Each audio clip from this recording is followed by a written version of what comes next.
I think the old magic found its way back into our world through a dream. Just a dream. Nothing more.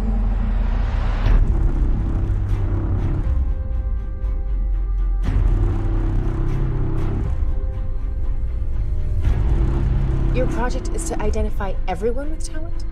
Yes. Even if it's just potential and even if they haven't used it yet? Damn it, I shouldn't have told you. Is that what it does? You cannot breathe a word of this to anyone.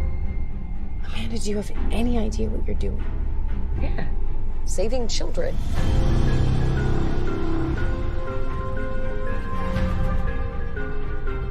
We have to destroy it. Are you crazy? That's my life's work. A witch hunt machine?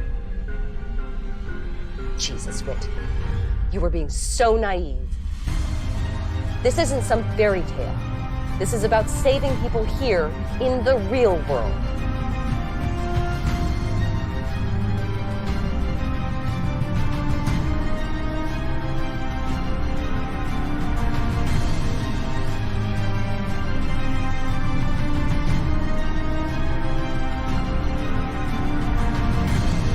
Lock up when you leave.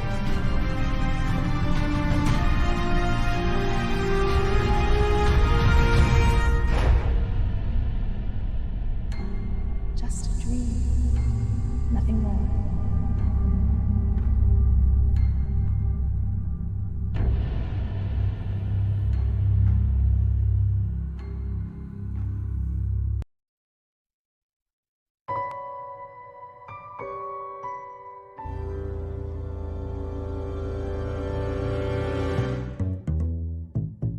Okay, guys, ready? Ready.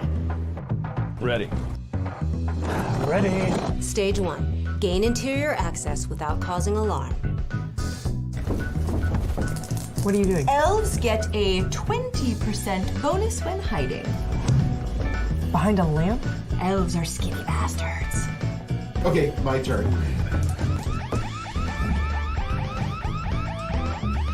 These guys have had 15 years to solve this without players. They failed. Do you guys remember the story of the gamers that disappeared from their table 15 years ago? Urban legend that's as fake as the steam tunnel scare. Actually, this one's all true. And you're holding their original character sheets right now. Rogar, former barbarian scourge of West Haven, now a convicted felon twice over and a homeless alcoholic with an anger problem. What the hell, Megan? I have an idea. But it's going to take all of us working together. The main controls for the university's surveillance system are housed in the server room. Where's my feed, Magellan? Magellan will hack into the system, which should give us access to the campus security. Why can't I just use another spell? Hacking, magic, just do your thing. Why'd you steal his pants? Which games do you remember forever? The ones where your character wins some imaginary gold? Or the ones where they grew into something greater than the stats on a character sheet?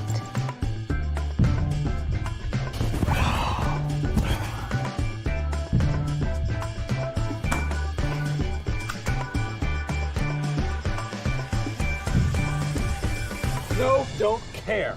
This warrior is better off living drunk in the city park than being controlled by the mere gamer. You are the gamers.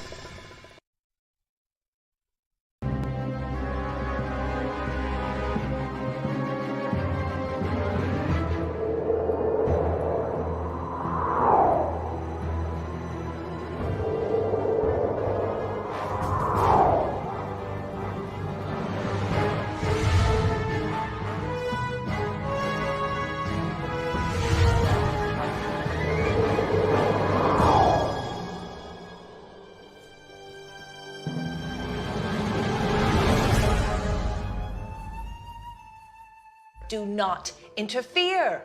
A bard's duty is to observe and record, to preserve history in song for the enlightenment and edification of future generations.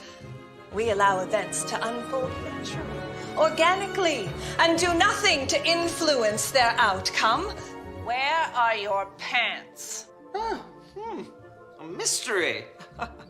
Who else disputes my rule? Now, I'll civilize you yet. No! Everywhere. No, I got rid of you. glory and will come and save us.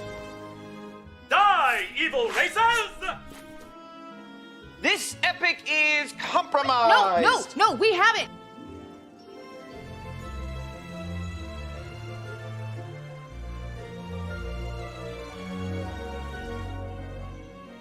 Let's all eat a cow! Saw this, they're not paying me enough. Boy, I said! Nora!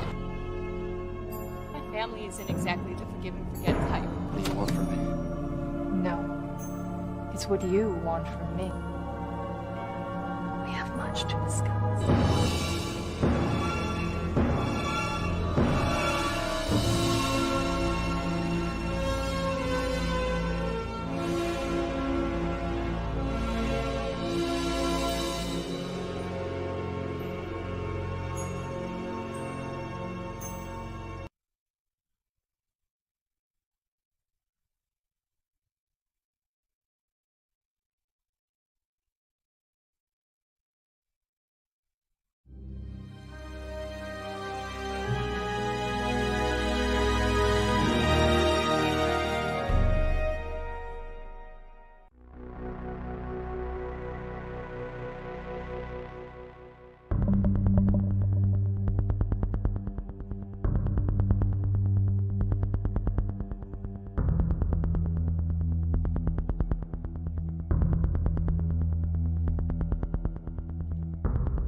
Am I kicking to you? What's up, everybody? It's Wednesday, my favorite Wednesday of the week. Welcome to Void Jumpers. We're going to be playing Monster of the Week. It's a really sweet tabletop game written by Michael Sands, and it's based in the Powered by the Apocalypse rule set / universe, and it's great, and we love it. Ours is more of a character-driven space opera, and we're happy to have you here with us on this glorious Wednesday. Let's bring in all of my wonderful friends. Hey, everybody. Yo. Yo. Welcome to Void Jumpers, my wonderful friends. Before we get into the crunchy D&D aspect, like usual, I'm going to kick it over to our knight in shining armor, Trin, to hit us with some important information, and then we'll get going. Trin? Hey, everybody. It feels weird not to have Democracy Corner every week now, so I guess we're still doing it. I would just say I am not nervous about, well, I am nervous about some of the things that are happening politically right now, but I am not in a state of panic. So my advice to you is if you are panicking, try not to. I don't think there's going to be any success to these legal challenges. I think they are just to muddy the waters and make people feel like their votes don't count or that the system is rigged against them, which is really, really, really, really problematic. Will not actually determine the outcome of the election. So I currently have fear that absent an actual coup, that there will be an overturning of the results. Joe Biden will be our next president. President Trump will no longer be our president come January 20th. Huzzah! Huzzah! That being said, there are moves being made right now that intelligent people are very concerned about and are watching closely. So I would encourage you to do the same. It's kind of like having a fire alarm. You hope you never have to use it, but it's still helpful to have an idea of what your plan would be and what you would do if things do take a turn for the worse. And I dropped some resources a few weeks ago into the chat. I will try and find them again. I was going to have them lined up for tonight, but that didn't happen. But that's my advice. And on top of that, anything a note? Someone sent me a note. I'm going to try and read it and talk to you guys at the same time. Oh, I hear that I'm pretty pixelated, so I will try and get that fixed. Anyway, the other thing that I wanted to bring to y'all's attention this week is that a friend of mine, her father was picked up and detained by ICE last week. So they've been able to have one quick phone call with him, but other than that, they have not had any contact with him since he has been detained, and they're now having to hire a lawyer. He's a man in his 40s who came to the U.S., who's been in the U.S. for over 20 years. He has 3 children, and I know that is a story for thousands of immigrants in our country right now, but this one is personal to me. She has created a GoFundMe, and I'm going to drop that into the chat as well. If you can donate, please do. But also, if that's not within your means, please share it so that it gets as widely seen as possible. And let's continue to work towards a country and an administration where shit like this doesn't keep happening. I love y'all. That's it for Democracy Corner. Thank you, Trin.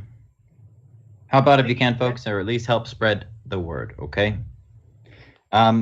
Let's get into this silly game that we're going to play that I've been looking forward to all week and hanging out with you guys. Mark, if you wouldn't mind, just let that recap roll and we'll get into it.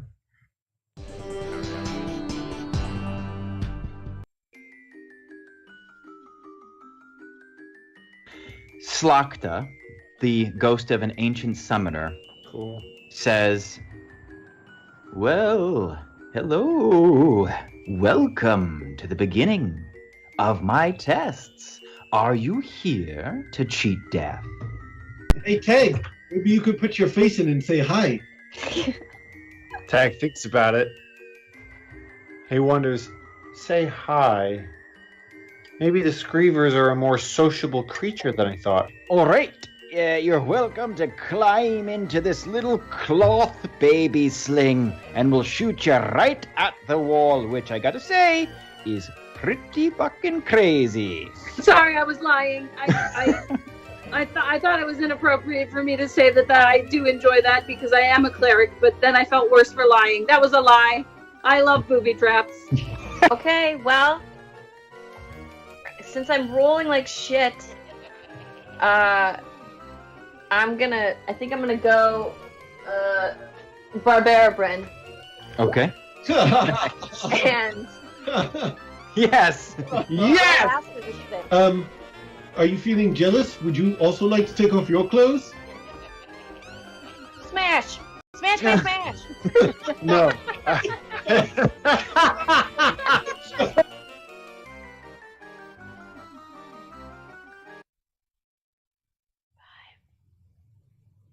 If I can get one, I don't think I'll be able to get one. Oh, we're live. We're live? Yeah. Excellent. First, I just have a couple reminders. This first one is for you, chat. We got some new perks in there. You can summon some new monsters. They are not Halloween themed, but they are Blight themed for the most part. And then you can also give bonuses to my friends or me. Okay. Now for you, party. Bryn, you're in day 2 of 3 of your transformation into a vampire. So let's not forget that.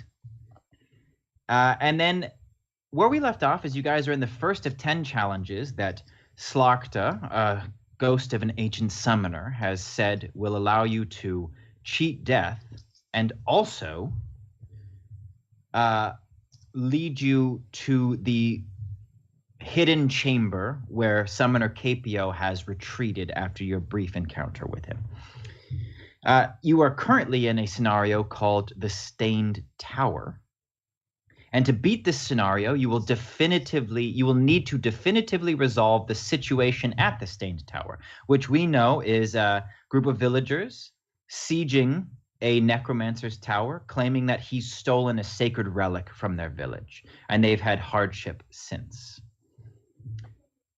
This Slakta, who's running the tests, has promised that in exchange for obtaining any special items from within the tests, you can trade them to Slakta for a reward, and 3 failed rolls within each test will increase the difficulty setting of the following test. In this current one, you are at 1 failed roll so far. Sorry. I'm just going to exit out of Discord because it's making a noise in my ear. Okay, now let's pick up right where we left off. You've just cleared out the second of 4 floors of the Necromancer's Tower.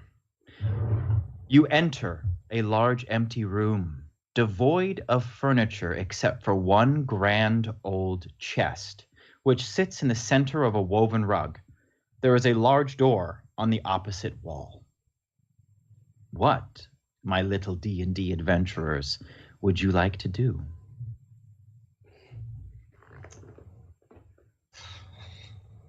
Well, search for traps. Yep. Okay. Roll, read a bad situation, whoever would like to search for traps. Now, I'm going to skew your answers based on your class, dependent on who rolls. So, Wizard, if you roll, you will be looking for the more arcane elements that are in this room. Yeah, I wouldn't have any idea about springs or pulleys or anything like that. Gotta leave that up to old Tagaruski. Well, you know, it doesn't even really matter what I add to that. That's No.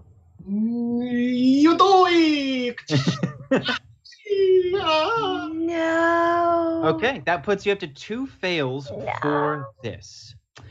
You get the impression that there is some magic happening in here, Wizard, but it doesn't seem to be a trap. There are just some enchantments that are present, but that's not uncommon in a necromancer's tower. Nothing to worry about here. No magical traps. I guarantee it. Tag, you've proven yourself a pretty talented rogue. Do you see anything that's dangerous in here? Well, I mean, the parts of me that are still Tag looks around and thinks there's a lot that I could trip on here. But the parts of me that is new Tag is going to tell you. Oh, yeah, full success. Cool. Yes. 3 questions on Read a Bad Situation about the room. Are there any dangers we haven't noticed? The chest is locked. It does not seem to be trapped, but something about it does definitely catch your attention. And as you make your way towards the door on the opposite wall, you see that it is unremarkable except for the handle, where a large golden padlock is fastened around its grip. The key slot is large and distinct. I'd like to hold my questions and just specifically go up to the chest. Okay. And I've got 2 left over. I'm gonna try to just essentially hold one as I attempt to pick the lock, or maybe even hold 2, just to do it with extreme caution. Sure. I'll let you spend 1 hold to investigate it a little bit more and get a +1, you can see that the exterior of the chest feels strange. Kind of like spongy. It's like a locker chest or a kind of armoire chest. Big old, good old-fashioned treasure chest.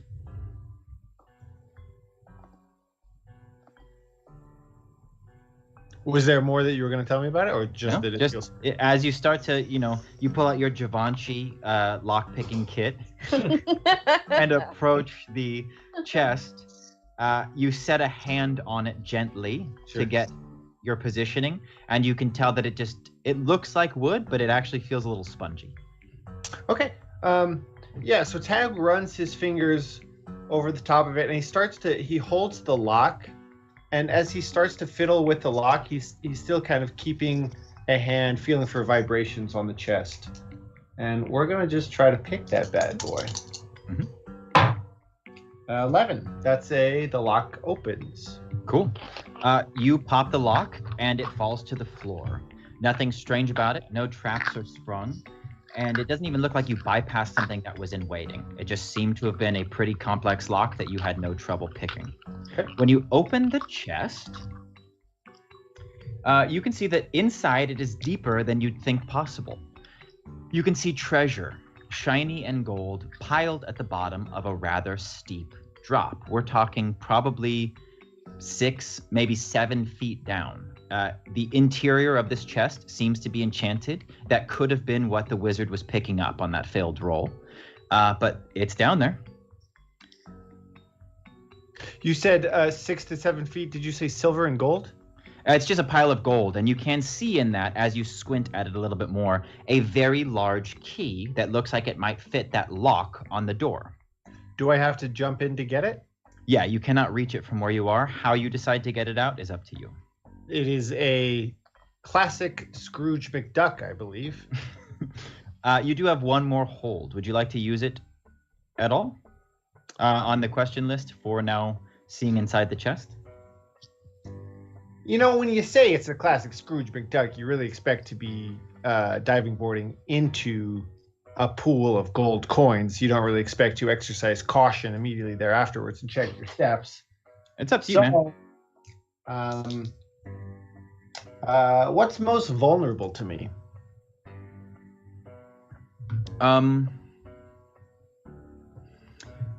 I think that as you are examining the exterior of the chest, you are leaning in further and further, kind of at your waistline, hanging down to get a better look.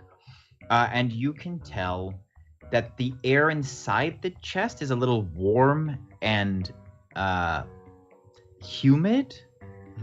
And you do feel a droplet of something drip onto the back of your neck. And you realize that maybe you are most vulnerable to you. Everybody outside, you can see that the chest lid has started to slowly inch down toward Tag's back.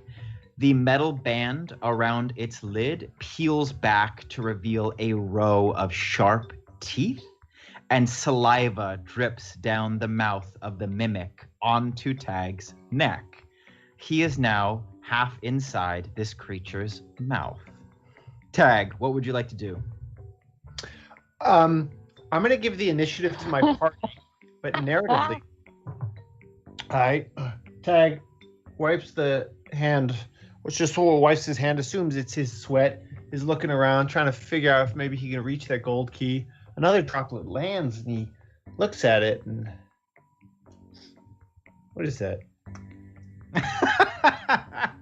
What is that? And turns around and looks up and sees these teeth coming down at him. And I think that's his move. A fat pink tongue unfurls and just flops onto the side of his face. Wizard, you're up. Well, I don't want him to get chomped, so I'm going to try to ice beam that mimic, see if I can freeze him before his jaws can snap my buddy in half. Roll it.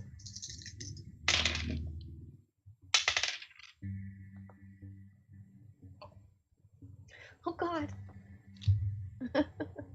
Yes. Look, Wizard, I appreciate that you called me buddy, no matter what happens, okay? I'm your friend. I'm just here to support my team and add some like healthy challenge to the session. Just gonna go ahead and mark down my experience right here. Okay.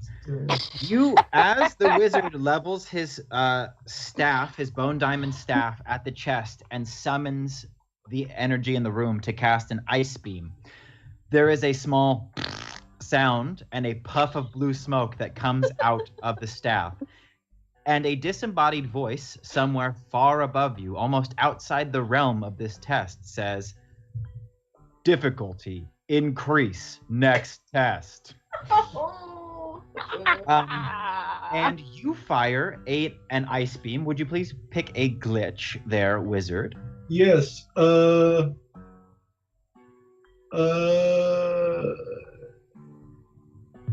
Let's go with it has a problematic side effect. Okay. You hear this shake the staff, hit it one time, and an ice beam does explode out. It catches Tag full on. Does not deal damage because chaos magic has affected its potency. But Tag is frozen solid from the waist down. The mimic snaps its jaws shut, thankfully coming to a stop on Tag's frozen rump. But he is now locked in. You did not take any damage, Tag, but you were in a slightly more precarious situation. Right, I'm also just mortified. Warrior. I'm gonna run over and use my big buster sword to pry it open and try to wedge it in there. Okay, this will be a strength roll. You get a +1 because you're using brute force to overcome a puzzle. That is 11. No, Okay. that's a 12. That's a Okay. 12. You jam your buster sword into the crease left open by Tag's frozen rump and pop the lid off of this thing. The tongue and teeth are right in your face, but you manage to grab Tag and pull him out of the chest. The mimic lurches forward and bites you, to which it does have stats, but I don't think it's going to matter to you. She You got know- a full success and she still gets bitten? She's got Tag completely freed from the chest. Alright. You will be taking, I believe it's just 3 harm physical. It does not bypass armor. So that's I have 2, so that's one harm basically. There you go. That's Which brings us to Cleric. Quite a bit of harm. Yeah. So what is the mimic doing now? It is hopping, kind of like a Pac-Man, and chasing after Bryn, who has got Tag over her shoulder with his legs thawing. Blowing. Okay, so what I think I'm gonna do is try and frisbee my shield into its open mouth so that hopefully it gets stuck in there and that the teeth aren't such a concern. Okay, do you want to deal damage or do you want to just prop its mouth open?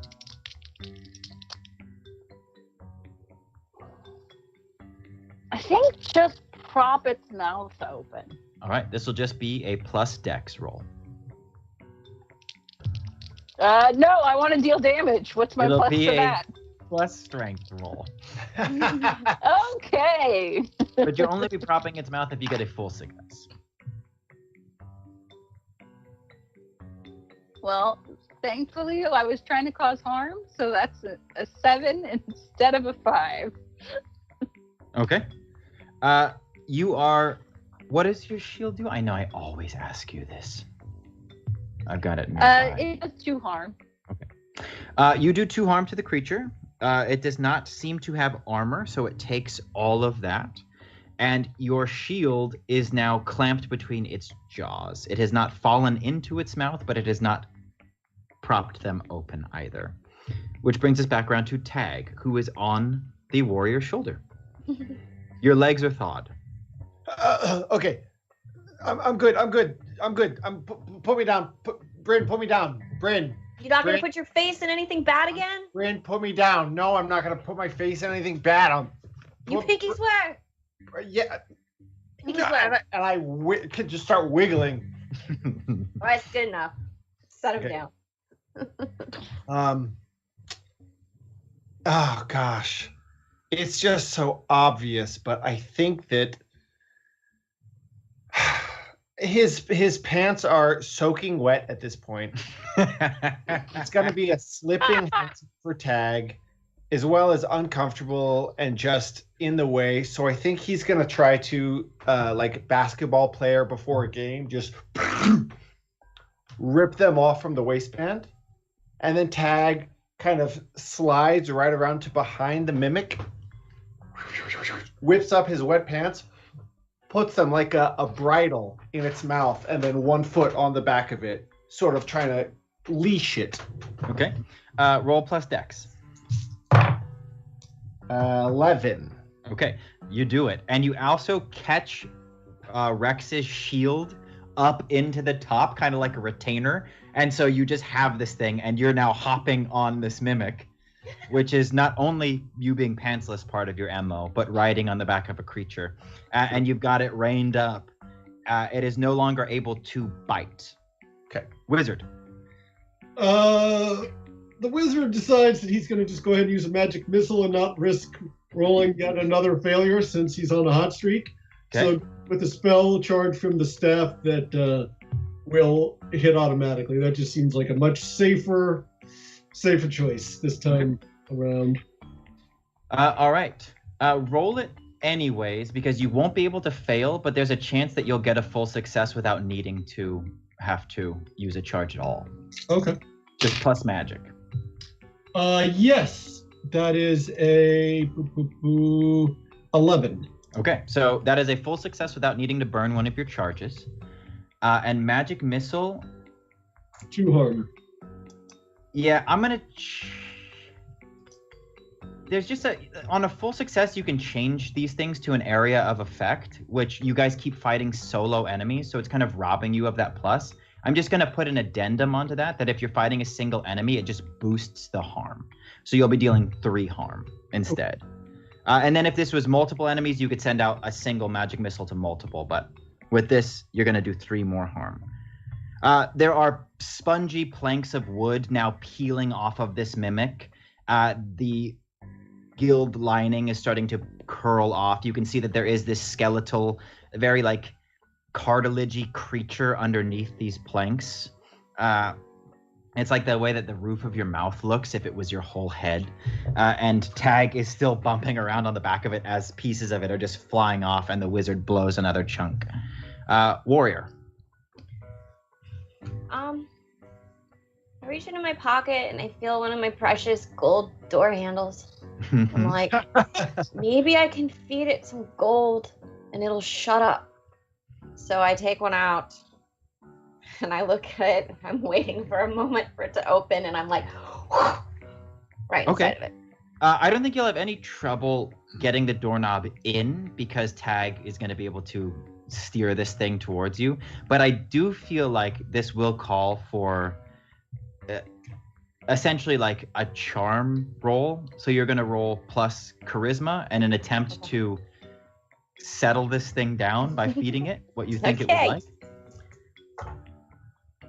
Oh God, that's a 7. Okay. Once the creature catches this in its mouth, it stops for a second and then locks onto Bryn and starts to hop forward very slowly.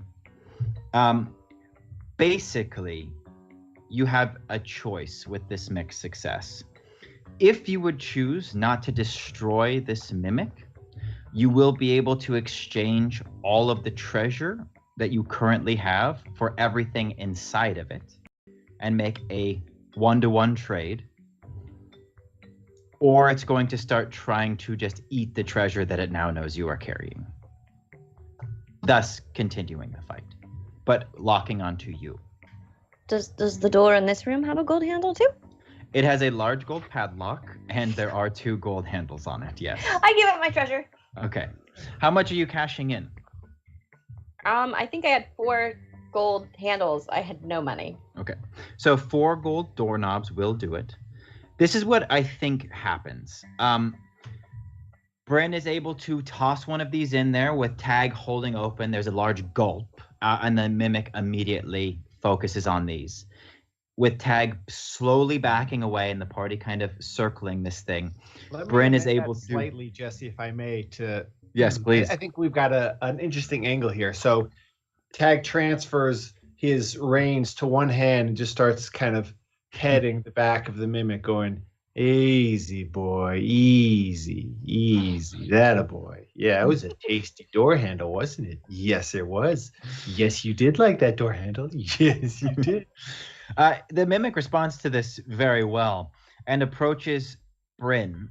And you get the sense, Bryn, through a little bit of trial and error, that it's waiting for you to set the treasure down on the ground. And when you have piled the remaining door handles there, it bucks a couple times, and then this spew of treasure comes up and out of the chest and just piles down next to it. It scoops up those door handles into its mouth like a dog would a bone, and then retreats back to the center of the rug, where you can see that it's actually chained to the middle of the room.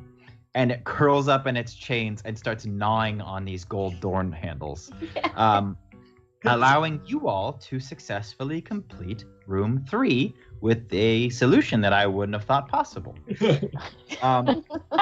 In the pile of treasure that the Mimic has spewed forth, you find a large golden key, which will open the door out of this room, 1 health potion, 1 antitoxin, and 10 gold. Nice. Bryn, you should take the gold. It's only fair. You gave up your door handles. Well, okay. I don't need the antitoxin because I'm already immune, so... That's cool. Yeah. It's just pretty, like we got some blight right now. You could just, stab me with it and it wouldn't do shit. I would still be stabbing you, though, so I suspected that Also would... true. Yeah. I mean, you can stab me in the toe. Okay. I don't know. Anyways, yeah. You're maybe underestimating the importance of toes as a warrior. But that's great news. I wonder if you can feel, just wearing this necklace, you can feel an immunity to that toxin? Yeah. Yeah, what I fell about... into it, remember? I fell into the big swampy, blighty bog. Sure. Didn't do anything. Do you feel... I don't know if this is a sensitive question to ask, but in terms of the sanguine temptation you've been feeling recently, can you feel a bodily resistance to that? I mean, in my head, my logical thoughts are trying to resist it, but as the day goes on, it gets a little stronger. Okay. Like talk about a food, any food, like something delicious. Banana split. Ugh, no. See, Banana I can't. split, but instead of bananas, it's hot dogs. Oh God, that just made it worse. Oh, Rich, I thought that would. Okay. Banana split, but instead of hot dogs, it's 2 bloody forearms. Maybe. You know what? I've been going out on a limb here. It's clear that I don't understand the dietary nuances of vampires one bit. I don't know. It's like, have you ever bled out a lot? Like, got a cut and you felt really woozy and like you needed blood? I think we both know the answer is yes. It's that feeling. It's starting to get stronger. Like, if I don't get some, I'm gonna, I don't know, die? We're gonna figure this out, Bryn. I hope it doesn't hurt. I hope it's not uncomfortable, but we're gonna figure it out. Okay. We're not gonna let you turn into a vampire. Okay. Okay. Thanks. You're welcome. After you divvy up the treasure, is there anything you'd like to do in this room before you move on? It's basically like your opportunity to heal, or it's like your little save point before the next floor. Is there anything that you would like to do? Heal. I'd like to heal. Cool. You got some potions. You also got some cleric spells. How do you want to do it? I don't want to waste the potions. Cleric? Rex? Can I get a heal up in here? You're on mute. Haha.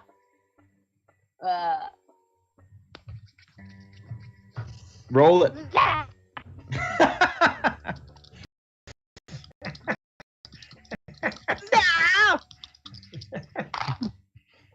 That is a 12. Okay. You are healed 2, and if you needed it, also stabilized. Yes, that's no harm now. Thank God. All right. I just want to do a quick walk around.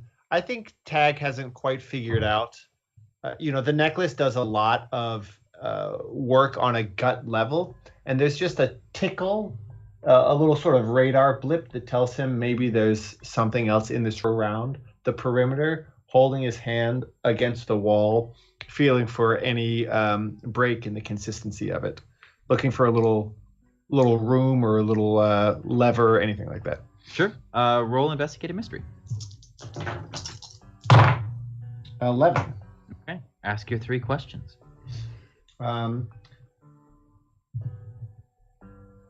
What is being concealed here? You are able to find a secret door. This must be what people let's just say somebody lives in this tower, right? They wouldn't want to be going through all these traps every time they go to bed. And also this mimic needs to be fed.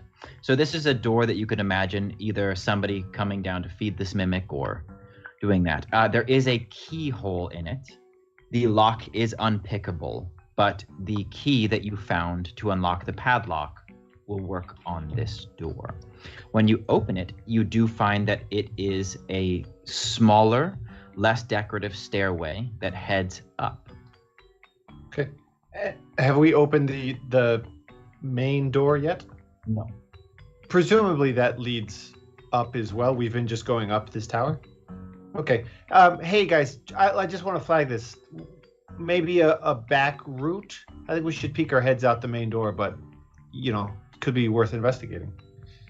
Let me ask another here. Is what can it do in reference to the staircase?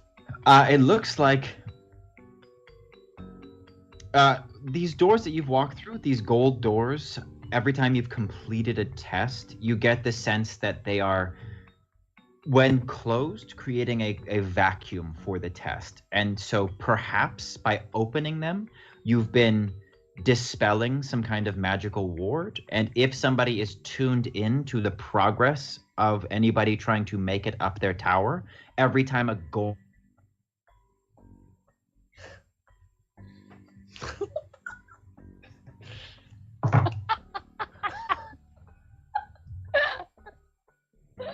that it could get you upstairs without anybody knowing. What? Was I frozen that whole time? Yeah, it's a good freeze though. Okay. Did you guys at least hear what I was saying? Someone was you get the sense that every time you open one of these gold doors, you get the sense that I don't even want to know what I looked like when I was frozen. Okay, so just keep it to yourselves. Like Casey. That's pretty good. Okay, so you get the sense that if somebody was marking your progress, every time you open one of these gold doors, it would disrupt a kind of magic that would cue them into you completing a test. This side door, what it can do is it looks like it does not have a similar ward that would alert anybody to you completing the 3rd floor test. Okay. I'm gonna we tag. just open all the doors and then go up the side staircase. Tag flags this for Sam as the wizard. Says I can kind of get almost an ancestral sense that there's magic at play here, but I don't quite understand the nuances. That part of me is just closed off now that I'm wearing this necklace.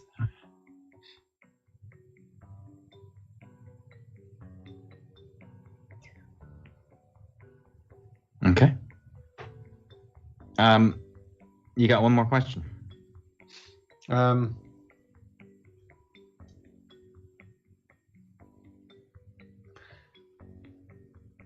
What It's so strange to think of these questions in reference to staircases and doors. What was it going to do? It was going to hopefully never reveal itself. This secret door was 100% not intended for people taking these tests. I'm only a little caught off guard because presumably we want our progress to be checked off by whatever entity is monitoring these tests. So I don't immediately see the advantage of having discovered this, but... So if you're going to be sneaking up on whoever's on the 4th floor, the moment you open the door out of the 3rd floor, they'll know that you are about to enter. If you had any plans to sneak up on that person, it looks like this side staircase would help. If you don't intend to sneak up on that person, then the side staircase is irrelevant anyway. Do I look like the kind of character that would want to sneak up on a person? Yes, 100% yes. I was hoping. In my head, the accent helped with that, but really, looking back on it, sneakiness is irrespective of those kind of broad generalizations. Okay, I think that Tag, as he wanders into this room, there's this new kind of discovery. He's so used to being pulled by an intuition of magic, and where that was located in his body, you could feel kind of the tingle up and down that iridescent scar on his side, and it was something that was very much in his chest. But now that the more that he picks locks and the more that he tiptoes up staircases and swings from rafters, he can just sort of feel something in his extremities, in his hands and feet, almost as if they're being guided by a kind of magnetism that is calling to him. It's a very different way of being in touch with a skill set, with a talent. And I think that as he opens this door and peers into it, that sense of roguish magnetism takes over, and he just starts following his feet, his head following his feet more than his feet following his head, and creeps up the staircase. Sure. This is that moment, like in for any of you who have played or streamed Ghost of Tsushima, where you're about to take a base and they're like, so what's up? You want to go in the front door or you want to sneak in? You are now being presented with a little like stealth or battle option. Going through the front door will reveal you. Going through the side door will be another set of choices. It seems like Tag is vying for the sneaky option. Sneaky. Is that cool with everybody? So I imagine that the party could very well choose both here. Yes, absolutely. Front door, duh. Okay. I'm announcing myself. Cool. Bryn's character is the Ghost of Tsushima equivalent of just like riding your horse into the guard, just like around the village for a little bit as they all chase you around, amassing in numbers. I played like that too, so it's fitting. All right, Cleric. It looks like the wizard and the rogue are going to be seeking up the side passage, and the warrior is going to be taking the front door. Who would you like to join? I feel safest with the warrior. Okay. I'll stay with the warrior. Yes. So here's how we'll do this. I think that Bryn and Rex are going to trigger a dialogue with a character upstairs, throughout the course of which you will have opportunities to do things, sneaky party. Should you choose an objective inside the room that you'd like to get at, you will be afforded opportunities boosted by your party being inside, causing a distraction of words. So we're going to have the sneaky party kind of in the wings. One thing I want to request is to see if Tag, with his acrobatics, can find another point of entry so that the wizard and the rogue, if they choose, can activate their reveals separately. Yeah. So that revealing one doesn't necessarily, if I reveal myself, I don't necessarily reveal the wizard and vice versa. Sure. I'll tell you this. I think that you guys finding a secret door and splitting the party is interesting to me. So you'll be able to get into the room, no problem. In order to achieve things in the room is when you'll have to start rolling. So you're not going to have to roll a second sneak. You're going to be sneaky in the room, but depending on the complexity of what you're trying to do in the room, it will require that. So if you go into the room alone, the wizard will still remain hidden. Or if you guys go into the room and split up, you will be doing things independent of one another. Right. Okay, so you guys sneak up to the top and you are faced with a door. There is a grate near the top of it with metal bars, and you have a view of the room. It is the same one that Bryn and Rex see upon opening the padlock, pocketing it, breaking off both doorknobs and pocketing those too, and walking up a much more regal staircase with a red carpet and runner that carries you to a very grand door at the top. The molding of the arch is carved into skulls, bones, spectral figures. It is very imposing, and it is a very dark kind of iron and stone framework, different from what you've seen downstairs, which has been rather functional for the tests. The doors are unlocked, and you're able to push them. When you come into the room, you find a very tall, slender woman named Slakta. You've seen her in a spectral form, and you've seen her in a portrait, but seeing her in person is much more threatening. She is tall, regal, draped in what can only be an enchanted black robe. It seems to be moving independently over her shoulders. Her hair is curly and large, kind of like Parker Posey in any number of roles that she's played. And she is holding a black wood staff. She's in the midst of doing some calculations in an old spell book and holds up a finger when you enter the room and says, if you just would give me 1 second.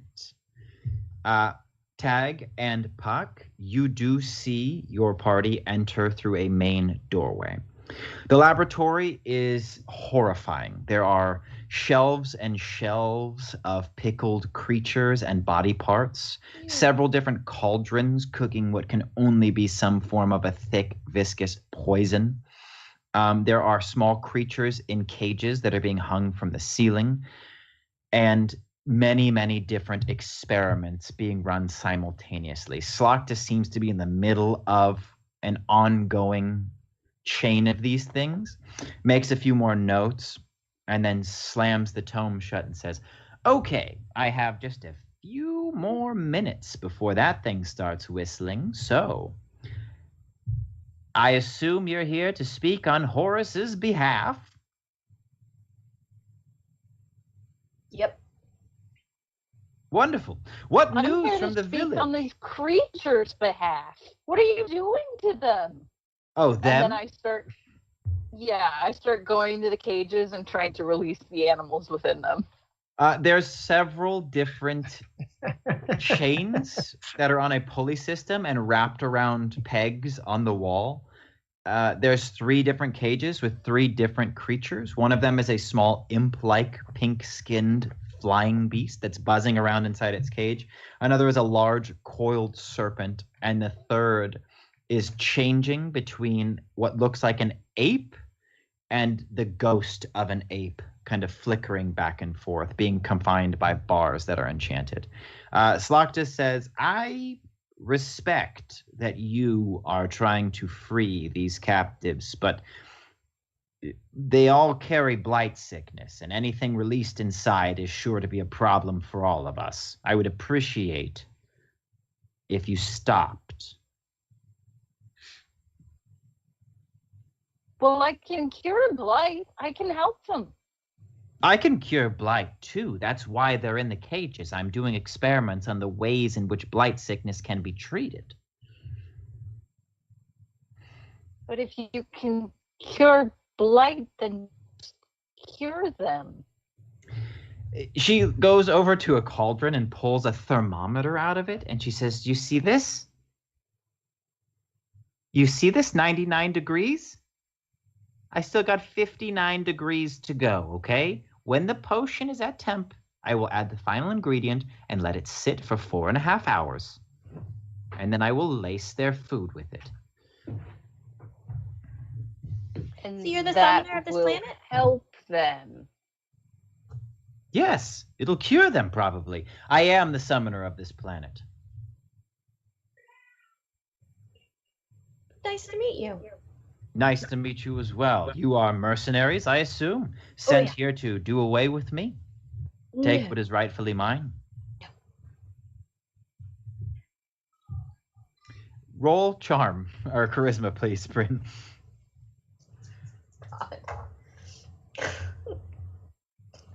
Yes? 6. Please pull a curse from your hat of curses. I can't charm people. It's the worst. Do we care about more than 3 failures, or at this point are we like, let's live it up? You got nothing to worry about now. They won't roll right? over. The 4th one, it goes back to easy again. No, but it also won't be affecting anything past the 2nd test. The first test can only affect the second can only affect the 3rd, and so on. So let's think about this in the fiction. Chaos magic was happening on account of Bryn's curse when she was using magic, but essentially now she's just smiling at this woman and boom, some weird effect is going to happen. The way that I see it is Bryn is still Bryn, and so it's almost like at a moment in which fate is being decided, something inside of her explodes. So she's like trying to change the outcome of a situation in a larger, more like fate tapestry sense, and the magic being kind of plugged into that is firing, when the fuse Second blows. nature, I think. She just uses it. And what did your curse say? Okay. It says, Spriggan form. Your magic reverts the target to a pure elemental form. The type of Spriggan is based either on the planet you're currently on, or if you failed on a used magic roll, the Spriggan is whatever element you were casting. To determine the target, roll a 1d6. Please do. It'll be in my screen 1, 2, 3, 4, and Slakta will be 5, and the mimic downstairs will be 6. It's a 1. Who's that? That's going to be Puck. Puck's already a Spriggan. He will revert to a blight Spriggan. Oh! Puck, will you tell me what they look like? Oh my gosh. So a strange thing starts happening to Puck. It's one of the only times that you've seen his seemingly infinite smile start to wilt, and all of the stones start to compress downward as if he's becoming flat, and the purple shimmer starts to diminish and grow dark like a dying star, and you see the robe starting to billow down as well. And he was already incredibly thin, and it seems like the pieces of him are shrinking down even more, like he's now, like there were thin bones within there that were there before. And suddenly it becomes like the outline of just the skeleton of him.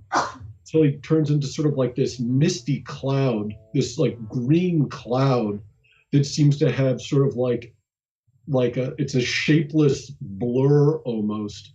And his robes and clothes fall off, and there's just this gaseous cloud floating there that just seems to have nothing but like little storm lights in it, like as if it were much larger, but somewhere deep inside there were tiny like bolts of lightning and thunder.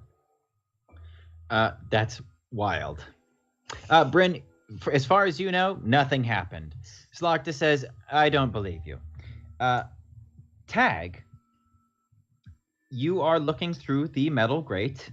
I think Puck is standing behind you, so you do not see this immediately. Roll Investigate a Mystery to get a better sense of what's going on inside. Just to give you an idea of what's up, you have been charged to return a stone to Horus outside, the Forgiveness Stone. So this would be an opportunity for you to get the lay of the land and perhaps see what roguish opportunities you would have to intervene. Will you help give us a refresher if we learned anything about the Forgiveness Stone? Forgiveness Stone? Yes. From Horus when we talked to him down at the camp. What you knew about the Forgiveness Stone is that it was a sacred relic of the village, and it had been kind of infusing their township with luck. Yeah. And Slakta requested it for a ritual and then refused to give it back. After a couple weeks, their crops started dying, bad things started happening. And so Horus wants you to bring this back because it is a lucky stone that is protecting their village. Very powerful. Tell me what I know with an 11. You get to ask 3 questions about the room and the people inside that you can see through this grate. What is being concealed here? You see, tucked away back by where Slakta must be sleeping. It's kind of just a cot piled in animal furs. The emphasis on this place is research, and it does not seem to be comfort. But there is a chest. It looks to be ornate and worn in, something very personal to the user. Everything else here is just functional. This seems to be decorative, and it is almost tucked underneath Slakta's bed. It's like a mimic chest, or it's like a chest? You won't know until you open it. Don't do it. Okay. Let's do what was Slakta going to do? Okay, it does seem like Slakta was in the middle of making several different potions. That is true. Whatever she was doing did not seem to be in any way disturbed by her thinking it was going to be interrupted, nor that she's under siege outside. It seems to be business as usual for Slakta. Okay.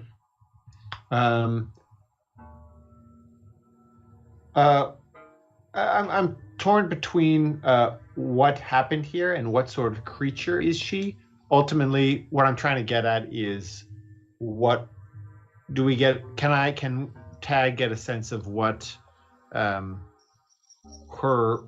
aim here, her ultimate goal is with the Remembrance Stone?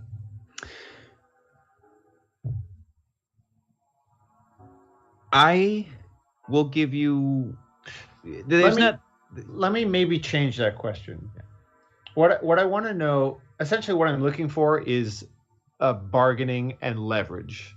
And what I want to know is what it is that she ultimately wants through the stone.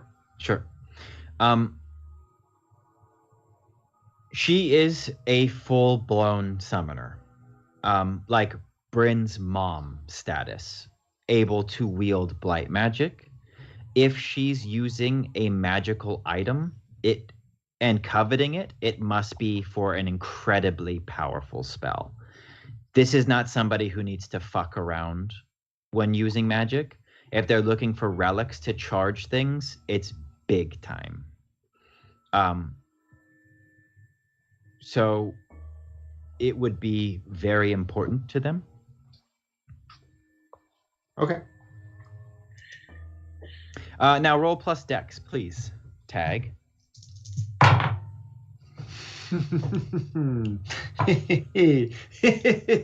So I'm familiar with the fadeaway 4. What did we set up for the old Cinco there?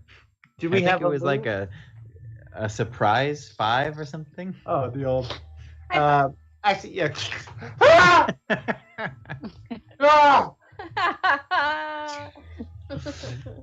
You feel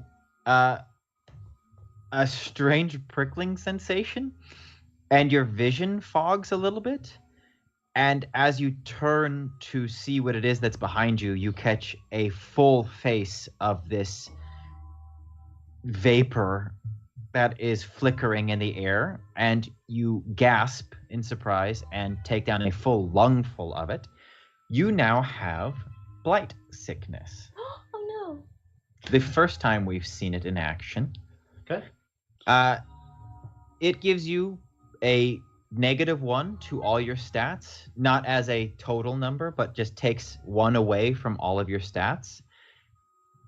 It can build up to a maximum of a -3. But as for right now, you just feel pretty sick and tired.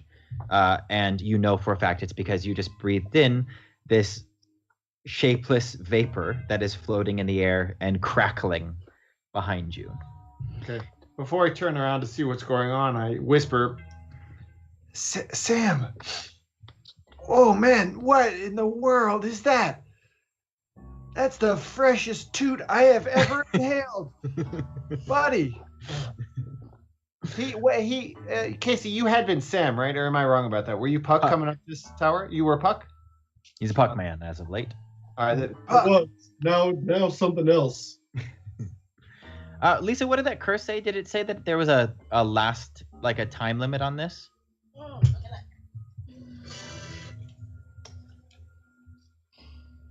No. Okay. Well, I think for the majority of them, it is to the end of the encounter. So you are not going to be locked into this Blight Spriggan forever, but until you resolve this situation with Slokta or change your status, you will be able to have a turn. A Blight Spriggan is a conscious, sentient being. So we will loop back around to you, but as of right now, you've just given tag Blight Sickness. So we cut back into the laboratory proper, and Slokta has one hand up towards Rex, trying to convince her to not let these creatures out, and another up towards Bryn, and she says, I know better. Horus can't solve his problems himself, so he's outsourcing. You're mercenaries. Look at you. You're carrying a huge sword. And you, look at that shield. I know a mercenary when I see one. Now, what is it I can do for you? Surely we can come to some kind of agreement to get these peasants off of my lawn. We're from the future. Interesting. Very interesting. Tell me more. Well, your future self hired us to stop you from doing something bad. How predictable. Obviously, my future self and I have split in the grand scheme of timelines then, and I must now declare them as an enemy and any working for them. Something must have made my future self weak. What was it? Did I start? You died. Oh, that's unfortunate. Most of what I'm working on now was to prevent something like that. Okay, here's the deal. And then the test freezes. And you can see that another little tree pops up in front of Slokta. And it says, combat, negotiate, or other. And in this situation, you will either be faced with fighting and taking what you want, reaching an agreement with Slokta, or coming up with your own scheme. You do have a Blight Spriggan and a rogue in the wings, which you can use to your advantage. In order to definitively resolve the situation at the Stained Tower, this is the tutorial, which is why I'm giving you a little bit more than usual. One side either needs to win or they need to come to an agreement. So you can fight for the villagers, fight for Slokta, or broker a truce, basically, are going to be your options. How you go about that, I don't have anything in mind. But the thing pops back out. Just imagine Slokta was chiming in and also said, oh, very cool, telling him that you're from the future. Didn't work, right? I was an idiot back then. Good luck.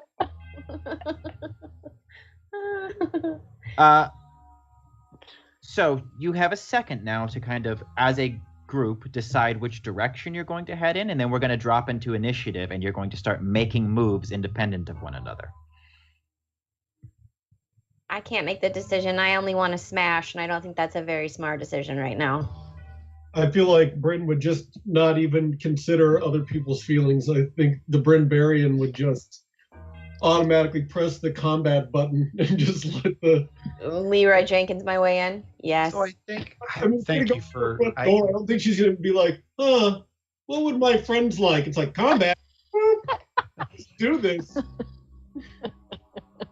Slokta does say, like, I will pay you triple whatever they're offering to go back down to the foot of this tower and do away with these peasants. Money.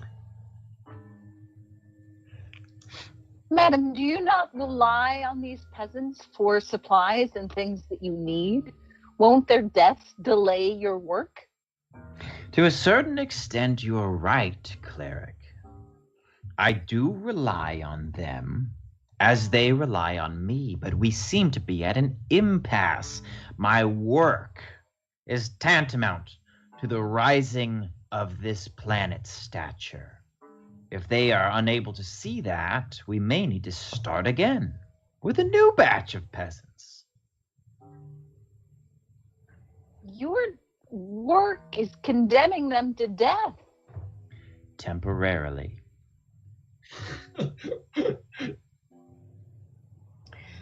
Are there any buttons or levers I can smash? Yes, there's a table full of buttons and levers. Okay, I'm gonna smash them. It seems to be like an early attempt at making a machine. You know, everything else has been very lever and pulley. This seems to be an early attempt at making a machine. And you'd like to smash it? Okay.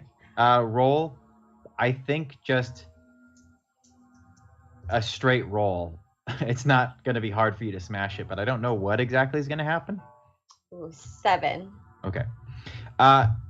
In frustration, the warrior smashes her Buster Sword down onto a table and crashes this machine.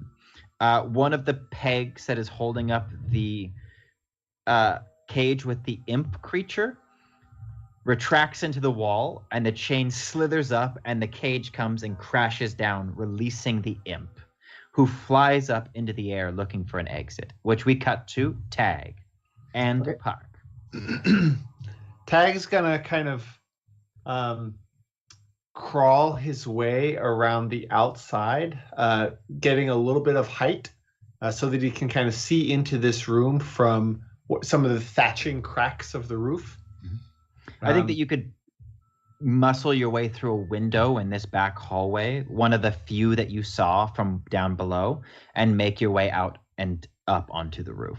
Sure. I still want to be, just outside of this and invisible, but a little bit raised up, as opposed to sounding like I'm outside the door. And I'll say, and Tag says, "Ooh, Slakta, it's me. Or should I say, it's you from the future." Slakta whirls around, having just tried to chase this imp around with her staff, and she says, "Ah, my greatest enemy, here, finally." Your greatest enemy is the one standing where you are, Slakta. Let us help us.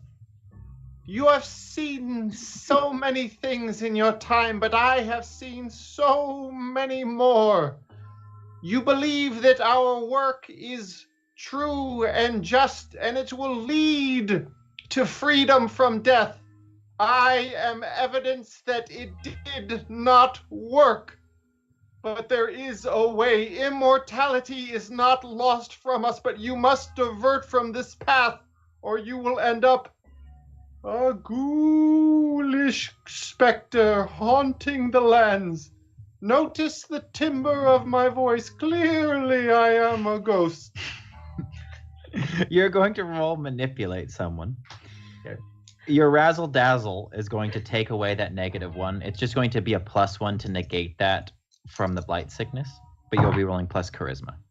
Okay, that is a 9.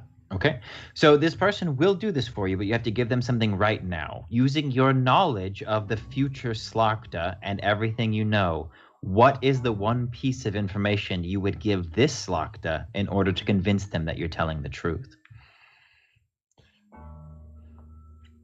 The boy that you love, young Figmot, he too will meet a fate worse than death. If not for us, Slakta, do it for the cute little tush upon Figmot's bottom. Slakta whirls around to the warrior and says, "Tell me your message. What is it I can do to stop this terrible fate from unfolding?"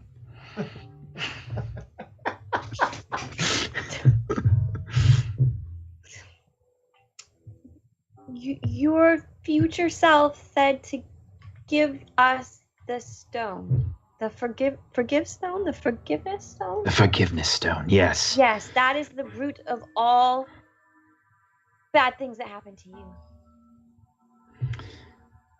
Slokta turns towards that cot full of furs and goes over and slides that decorative chest out from underneath and opens the chest and rummages around and pulls out the forgiveness stone.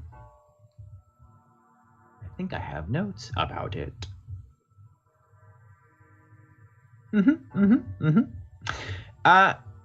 It is a stone the size of a softball. It is very smooth, and it seems to be made out of a very fine crystal, though the interior of it is like roiling peach-colored storm clouds that have been trapped inside. It is glowing, obviously enchanted, and once it is removed from the box, you can tell that whatever the box is made out of was a ward of some kind. You can feel its presence in the room, and all of your spirits lighten. Anybody within proximity of this thing that's getting a negative stat effect, that is no longer a problem while in proximity to this thing. And Slokta comes over and says, I have it here. It's the first ingredient I've been able to procure as part of the ritual I will need to cheat death. But if my fate were to be unending, at the cost of that sweet, sweet figmot tush, I do not think I could endure everlasting life. Here's the thing. Those people down there, they're really mad at me.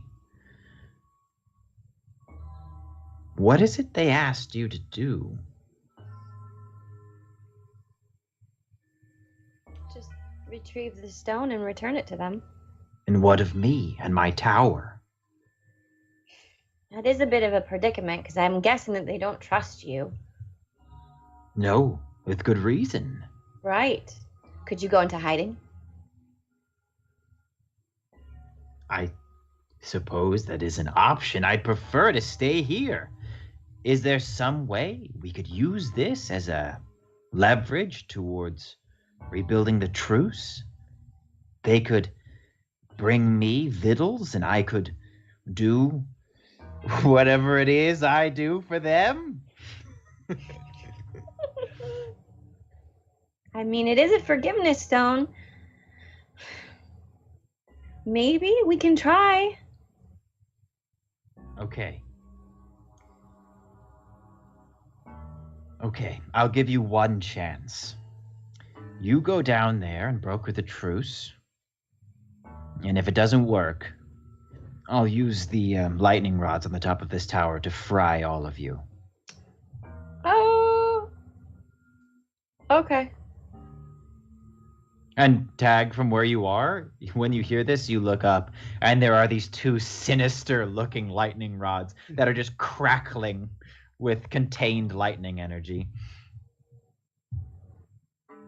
You have made the right choice, Slokta.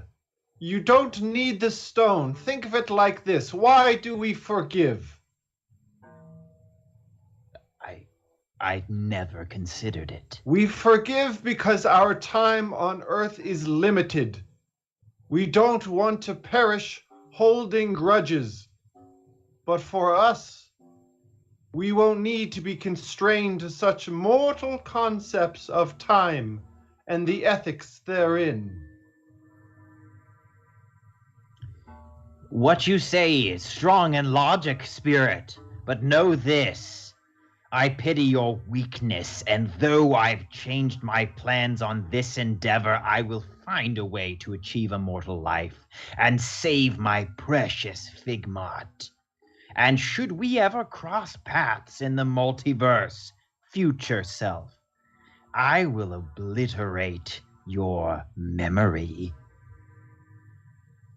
I feel like you are still set on us being enemies, which I don't entirely understand being you.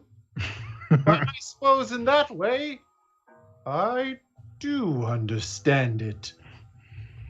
Till death, me. Till death.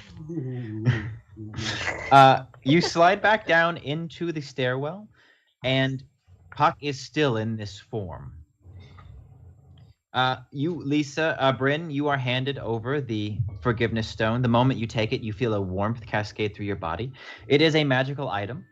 It has 4 charges. You can use them the same way that you would use a luck point to turn any roll into a full success, except that you cannot use it to negate damage. It's just like having pocket luck. And Slokta motions for the door. The cleric and the warrior leave, heading back down through the tower floors. But Tag, what? Whoa! I'm still gonna try and cure those creatures. Slokta says, "Fine. If I must, do your best." The imp is still fluttering around, kind of like a bird that's been stuck inside. It's making the other creatures in the cages rattle around. Do it, whatever, all yours. In fact, here, she goes over to the wall, unchains it, and lowers them down and hands you the 2 cages. And she says, I'll let that one out the top window, okay? But these are yours. Have fun. They have blight sickness. They're biters. And she hands you the 2 cages.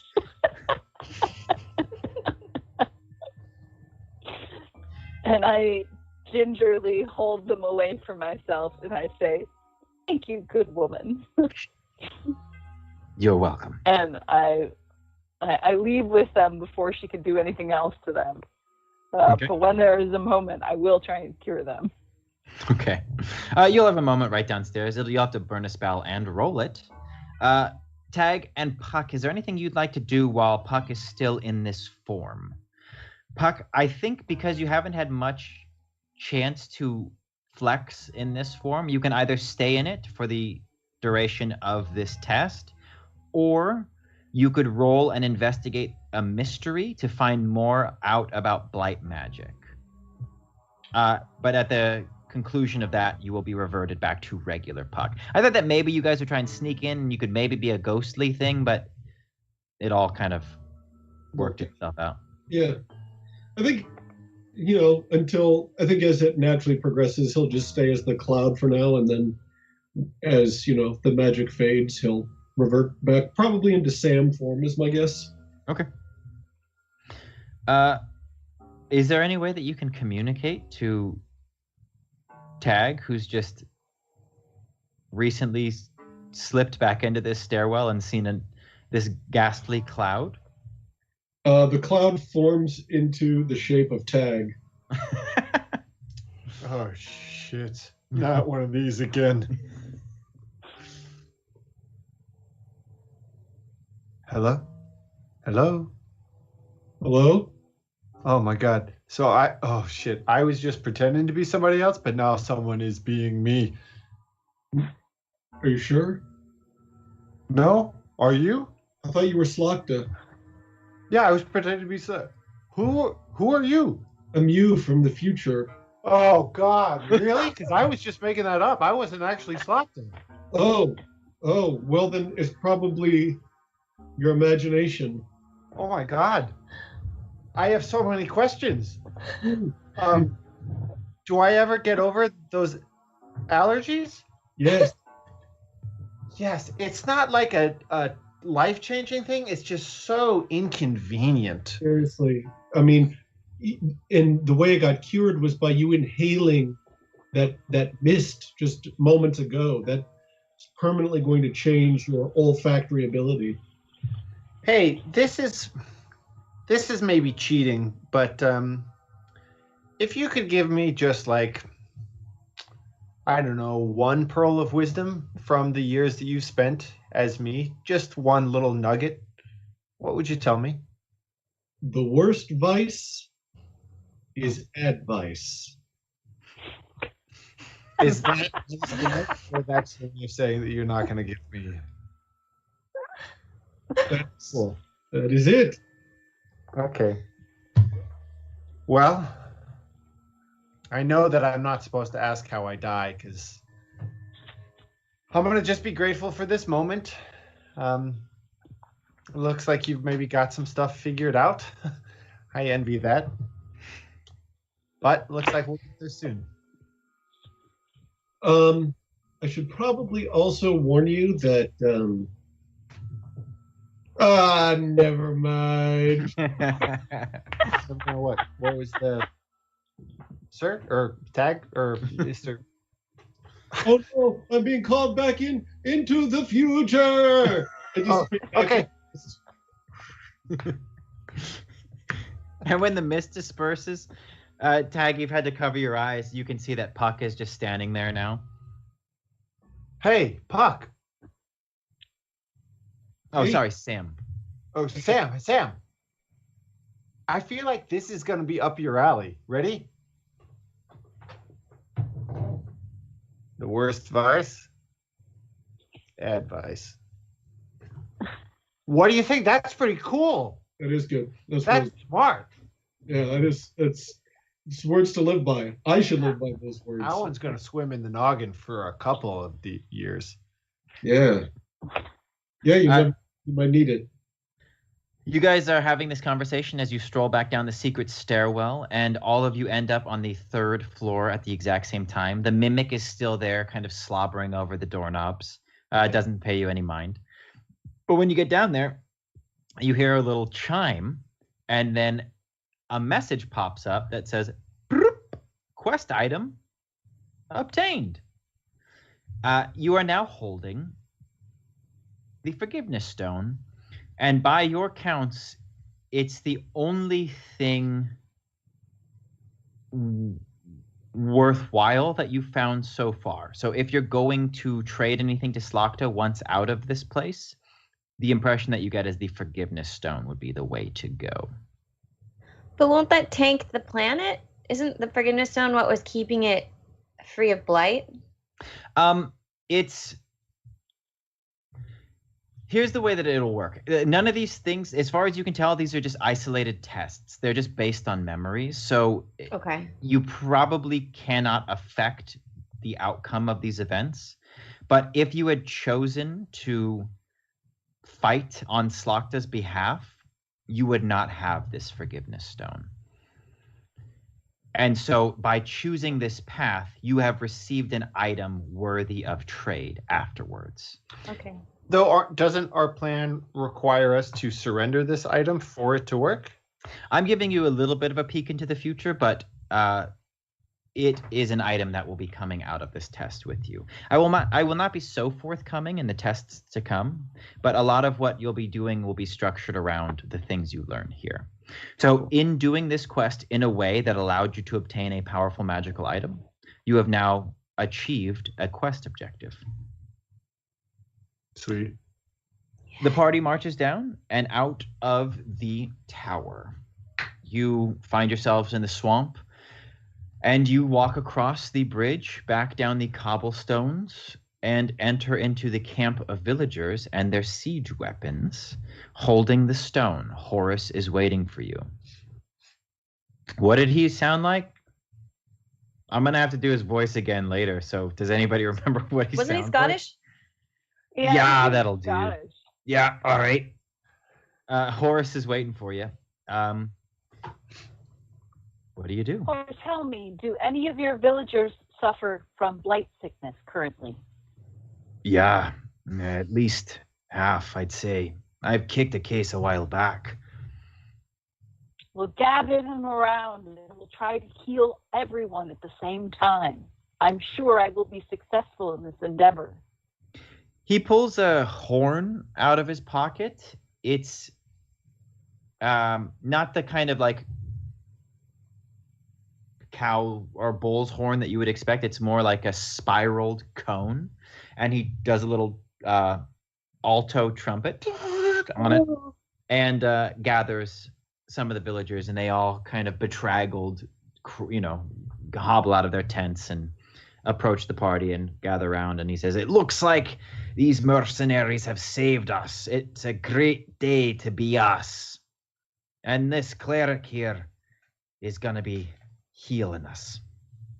Tag just kind of slowly sidesteps his way into the pack of people who have blight sickness. All right, roll your spell, cleric. I think I will first say to the warrior, may I hold the stone to aid me in my spell casting? Oh. Sure. And I reluctantly give it up. Not because I don't trust her, but because it just feels so good. You will be casting Lightburn.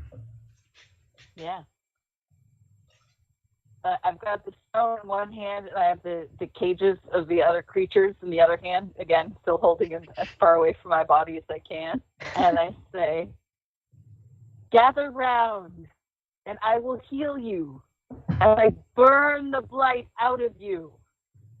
And then I gingerly put the cages down so that I can roll these dice that I have in front of me for some reason. Obviously. Tag throws his voice. Is it gonna hurt? It's an 8, so probably. Okay, hang on, doctor. With the forgiveness stone in your hand, you are able to cast a spell at a full success. It would burn one of the charges. And a white ring of light forms on Rex's shield and then explodes outwards. And you can see these people straighten. There's a noticeable difference in their posture and their demeanor, and color returns to their cheeks as the sickness is burned away. And the animals in the cage react the same way. Horus applauds you, so do the villagers, and he holds out his hand for the forgiveness stone.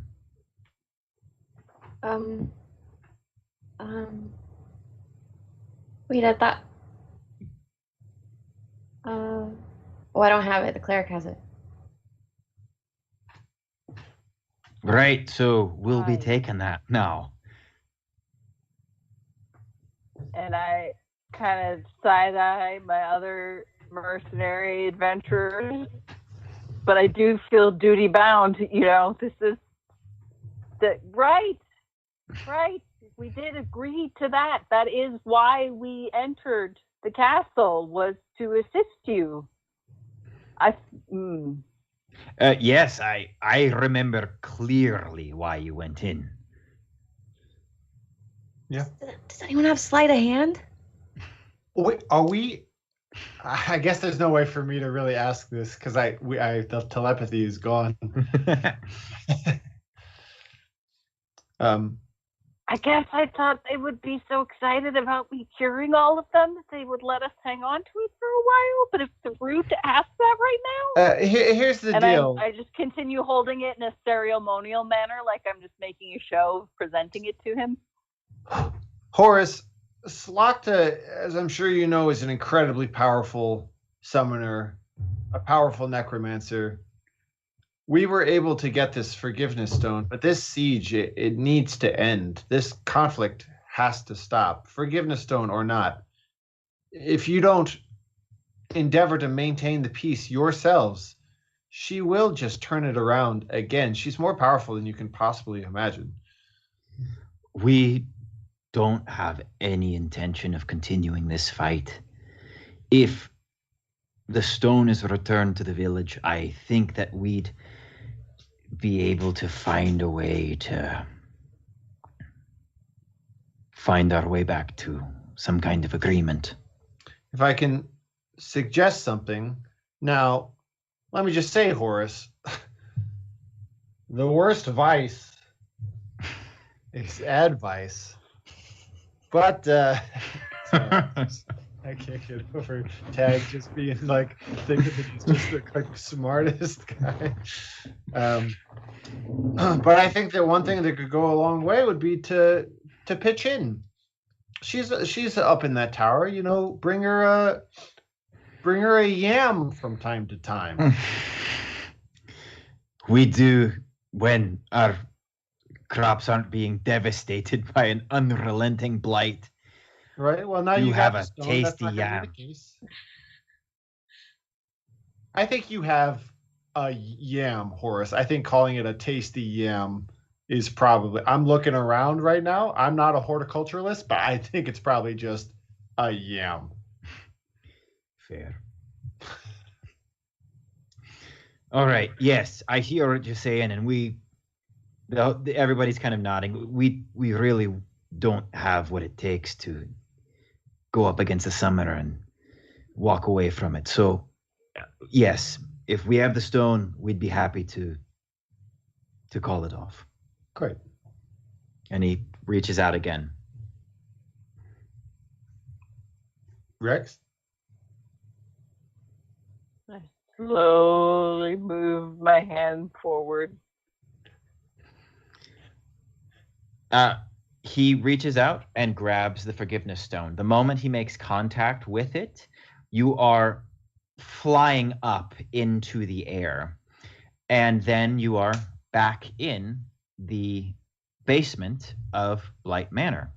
Rex, you are still holding in your hand, one charge down, the forgiveness stone. And the glowing portal before you says, the Stained Tower, mission complete. And some stats pop up, and you see that you got like an A rank. Yes. Nice. There was a couple like secrets you missed, but your combat was pretty good. You know, you got a lot of loot. And Slokta swoops down and says, "Oh, wonderful! You've finished the first test. And am I to be excited? Is this an item that you've brought back pour moi?"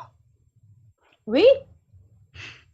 Excellent. The forgiveness stone, a crucial ingredient in the ritual required to cheat death. Hand it over, and I will trade you a piece of the mystery. Wait, hang on, Slokta. So we went into a memory of yours where you had the forgiveness stone. We took it to then bring it back to you? Yes. It's just my kind of linear understanding of time's getting a little wibbly wobbly right now. Pretty freaky, isn't it? It's pretty freaky stuff, man. Yes. So, I'll make you a deal. I had something lined up that I was going to give you if you brought me something from the next test.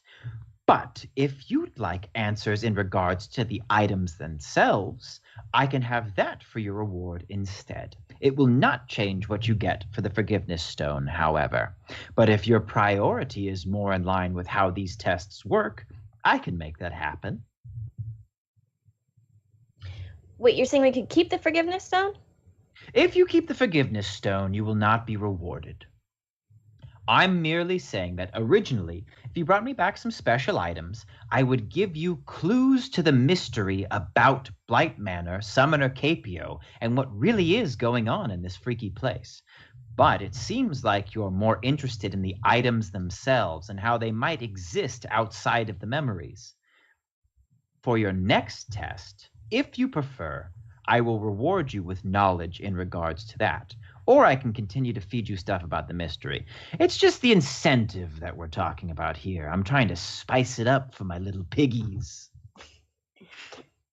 I'm gonna pull Tag aside. I'm just gonna be like, for a second there, it felt like we were gathering stuff for her to do something for her own nefarious purposes, and it freaked me out. But, yeah, I'll be honest. I'm having a real hard time following. But if she lets us keep it, then that kind of defeats that purpose. So now, you know, my brain was like, well, maybe she's making us gather stuff from her memories so that she can rebuild her body and kill everybody. Because she wasn't that great when she was alive. No. But we know what her weakness is. Figmont? Yeah. But. Well, yeah. I'm So on just to that- get the timeline correct, we'll say that Figmont is the last name, the family name. Right. I And assumed that- it was like Figmont Senior, like a Yeah. great grandfather. Yeah, just so we're all on the same page. Okay, well, now that you'll let us keep I don't know what to do. I mean, clues would be nice, but I also think we're pretty smart. So Yeah, we're not too bad. the next one is hard. Yeah, I'm trying to find a way in narrative as tag to say I completely do not understand the array of options before us, but it seems like it's all going to work out. Outside of game, it sounds convoluted, but basically, like, you just have bonus objectives, and so the rewards right now for your bonus objectives is just finding out more about Blight Manor. They're like narrative rewards. Okay, these And aren't so- like her Yeah. tricking us. No. Well, I don't know, but I don't want to say no if I get a good idea later and then you'll call me a liar. I might have a good idea to trick you later and then I will, but whatever. Fine. I'm only offering to change your reward. So I assumed you would be interested in the mystery of Blight Manor, but if you're more interested in the mystery of Slakta and these memory tests, your narrative reward will just be information on this. So if you're like, oh, what's Slakta up to? What's this? Oh, you're just saying what part of the history here do we want to flesh out? That of Blight Manor or that of Slakta and Horus? Yeah. And so you can just alternate. She's just saying, like, you're asking a lot of questions, so I'll answer them if you bring me a thing. Oh, okay. Yeah. I mean, yeah, at this point, I'd love to hear a little YA romance about Slakta and young Figmont. Okay. Yeah, so Slakta agrees that if in test 2 you are able to bring the required item back, she will reveal how it is these items can come out of the memories. Do you turn over the Forgiveness Stone to Slakta? Yeah, I'm done. Cool. You hand the Forgiveness Stone to Slakta. She elevates it into the air, and then it disappears in a spectral puff of smoke. Excellent! And your reward. She passes you a small capsule, and it floats into the wizard's hand. It says, open for goodies. I open it. Okay. Inside, there is a pop, and then, as though from a pocket dimension, a clipboard pops out and lands into Sam's hands. The clipboard is as thus. There is a company logo on the letterhead of the Bloodstained report that is attached to this clipboard. Much of the information here is illegible, but you can make out a section near the bottom. Sam, do you have the Skype chat up? I'm just going to send it to you so that you can read it to the kids instead of me. Experiment 19 shows much promise. Perhaps due to his connection to the planet or his direct link to the summoner line, Capio has, for all intents and purposes, managed to cure death. Unlike several of our other experiments, he need not be killed in order to achieve this. Capio has skimmed the surface of death, not succumbed to it.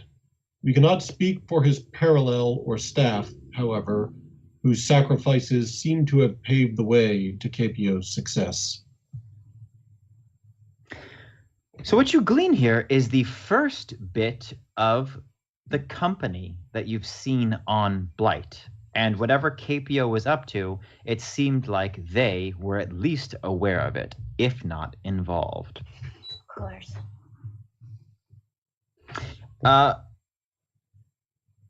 Slakta gestures over to her ghost market and says, anybody want to do a little shopping trip before your next test?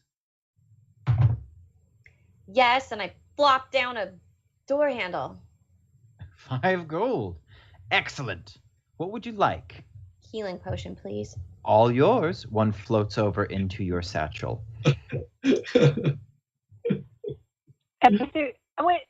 hang on. If I could recharge my spells, then I would have another healing spell, and you would not need to buy a healing potion. Would you like to buy a spell crystal, cleric? And I turn to the warrior and I say, well, actually, I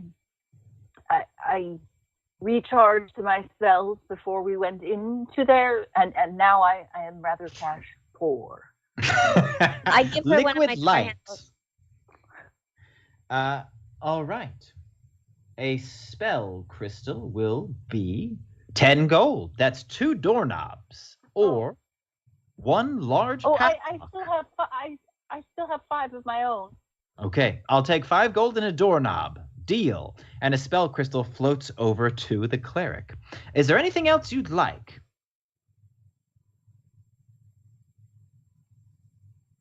Okay.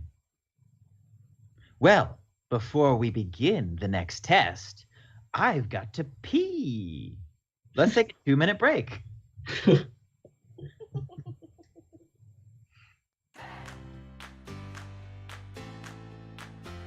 Maybe I'll pick up this mangled robot. I'm like, you're coming with me. Oh my! What an interesting choice.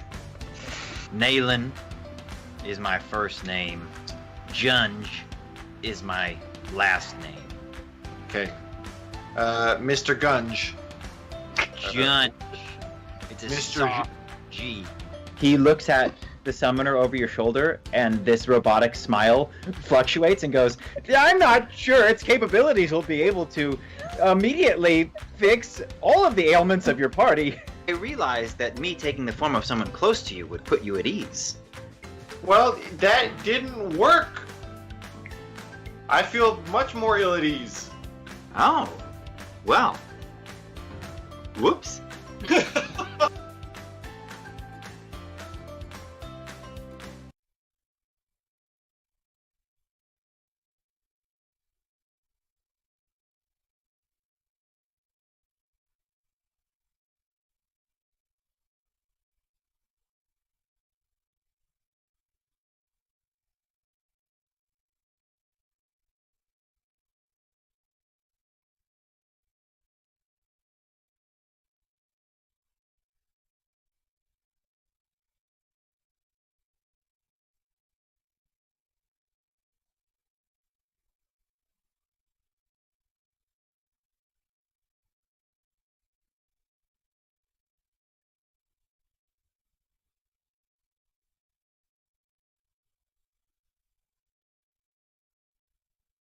Matt Vansel. Does it make me magical? Red card. Oh no. No. So you're out 5 minutes because you said by 5 p.m. Wait, actors are like chili. By 5 p.m. they're shit. Fair enough. It's a fair cup. You in.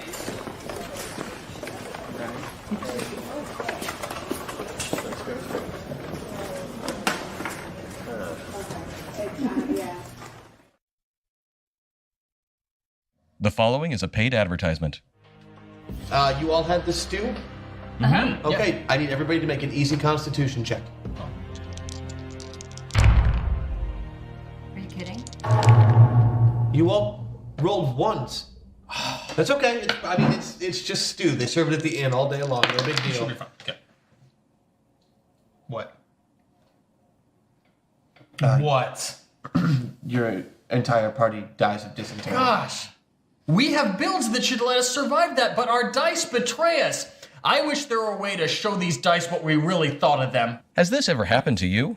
Your dice just hate you. You've tried everything to get them to roll well. That's right. You can do this. Just let me know what you need. Massage, bubble bath. You could go on a date after this. Yeah, Chuck E. Cheese.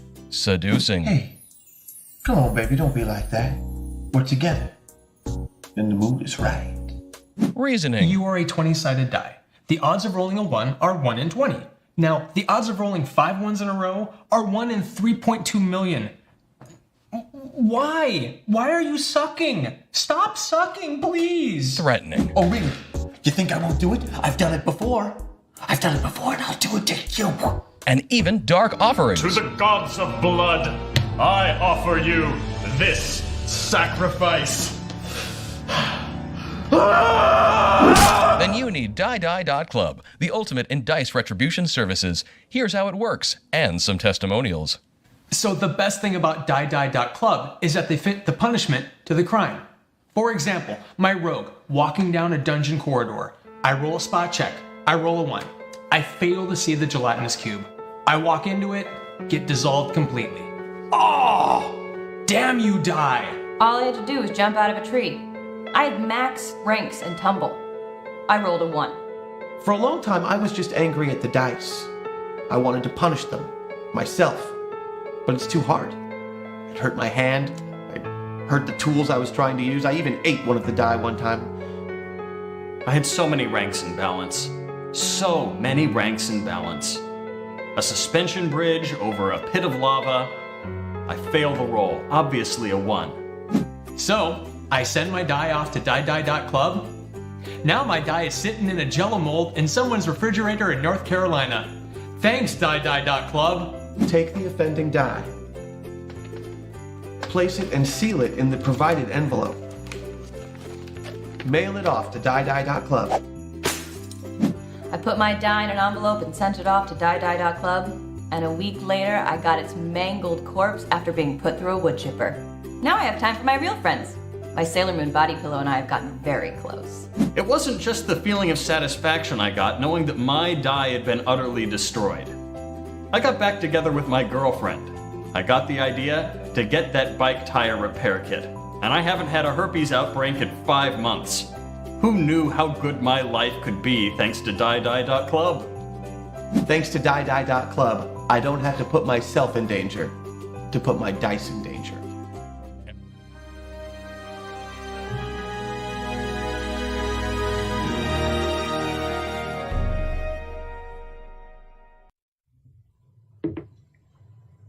All right, welcome back, everybody. We're about to begin the second test. So, let's see what the hell I wrote. If you are ready for the second test, is there any preparations you'd like to make? Any healing you'd like to do? Cleric, I imagine you use the spell crystal to recharge your shit? Yep. Okay. All right. Slakta floats away and says, "Good luck." A portal opens in the pit, ringed with gold. Golden letters materialize in the air before you. They read, "Big Game." Underneath there is a small description that says, "To beat this scenario, you will need to find a way to save Lilith." Under there, it says difficulty with normal. There is a small flash, and the dial cranks up to hard. You will be taking test 2 on the hard difficulty. The portal opens before you, and you jump in. Just like before, you find yourself falling through a night sky down towards a small glow. That glow grows as you approach the ground, and you land in the soft earth of the swamps you are now getting familiar with on the Blight Planet. You are outside of a bonfire that's been built up in the wilderness. There are tents around it, maybe half a dozen. It is silent here except for the swamp insects, the buzzing, the chirping of birds, the sounds of predators snatching things out of the air. Thank you. I was soft pitching to you that whole time. No one else here is awake, except for Horace. He seems to be a few years older than the man that you talked to outside of the Stained Tower during the Forgiveness Stone incident. He is sitting there on the ground, staring into the fire with despair plain on his face. The night settles in around you. The simulation is full. What would you like to do? Say hi to Horace. Oh, yeah, I'm having a hard time with the Scottish dialect tonight. Would you do it for me, Tag, just so I could start to emulate you? Okay. No pressure. The key is subtlety, I think. So for Scottish accent, I would say, Hello! It's me, Horace! apologies to viewers from anywhere. Literally to all viewers, we apologize. So you approach, and Horace gets to his feet. He looks startled but pleased and says, "Oh, thank God. I didn't think you'd come. Why wouldn't we come? It's just getting late, and we had to stop for the night. As I told you in my summons, my daughter, Lilith, is ill." What plagues your daughter? Blight sickness. She's worse than I've seen. Repeated instances seem to have compromised her. And if we're unable to get Slokta what he needs, the ingredients for his potion, I don't think Lilith will make it through the night. I've pushed my folks here as far as they might go, but they're done. We've been unable to get what we need out of the swamps. If you can't help me, I'll be forced to go out there myself and get it. This is more than a standard blight sickness? Yes. It seems to be accelerating in a way that we're not familiar with. The traditional cures, they're not working. The potions and Slokta spells. Well, But yeah. She says there's another spell? He says that he can make a very strong potion. One that shouldn't just treat the symptoms, but actually wipe it out. It's just very difficult to obtain the ingredients to it. We can do it. Have I been misgendering Slokta this entire time? Did I say he? I meant she. Cool. I'm distraught. I'm not putting you with on the spot, Horace. fate of my Clearly, daughter. you're in a tough situation right now. You know. It's a You mean traumatic- out here in the swamp, trying to track down a dangerous monster so I can harvest its bone marrow and bring it back to a necromancer to save my daughter, instead of being there by her side on her final night on this planet? So that's the mission? Yes, but you understand that as I lay it out for you, I am in quite a difficult situation. Yeah, I wasn't being sarcastic. It sounds really hard. Okay, because even then when you said it sounds really hard, it kind of sounds sarcastic. Well, I don't, it's one of those things. If I said like, oh yeah, that sounds so hard, that seems more sarcastic. You're right. Right. Well, that's not, I was just demonstrating that. That's not how I feel. We're getting off topic, okay? Let me just tell you.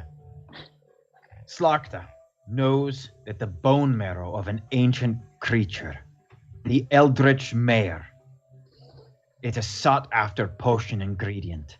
Did you say mayor or mayor? M-A-R. Is it a politician? Okay. No, not- far from it. Okay, got it. This bone Sorry, marrow from just this wanted to clear that up.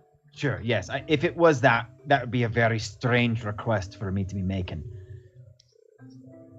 A very magical politician that's out in the swamp whose bone marrow we need to harvest. Yes, I understand. Anyway, the Eldritch Mare. Slokta believes that with its bone marrow, he can make a potion that'll cure the sickness of my daughter.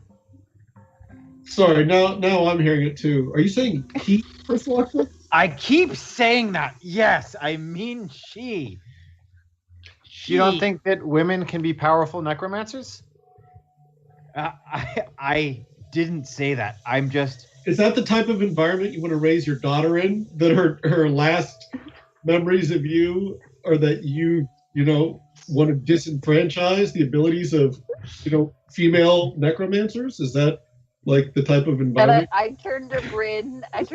And I say, "Am I the only one who's still hearing mayor? Like I keep hearing mayor. Are you Is it saying just mayor? me? Am I crazy? Like French?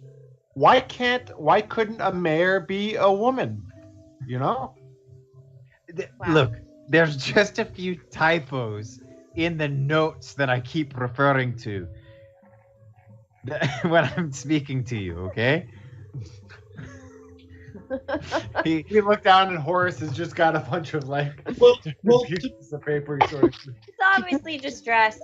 To be You should fair, help. Tang, a mare is a female horse. So Oh, mare like horse. You need Yeah. a horse bone marrow. Wait, there's a horse who is a mayor?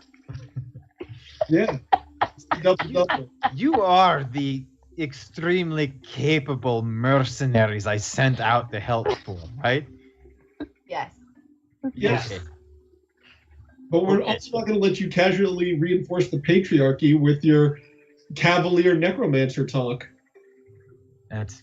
I understand completely, and I feel very bad. See, now, honestly, now you sound sarcastic, Horace. I'm just in a rather deep hole, shoveling away. Well, we'll help you regardless. Yeah, we'll but we're not going to do it for you. We're going to do it so that your daughter grows up in a world where she believes that even she can be an evil, all-powerful necromancer. Or a horse. Or a horse mayor. Amen. No, see, again, your fixation on masculinity. Why is it amen, Horace? That one I don't know the answer to. Wow. All right, let's everybody take a deep breath. Okay. All right. What do we need to do? Roll investigate a mystery. All right. What do I add to that? Lore. Ooh. 8.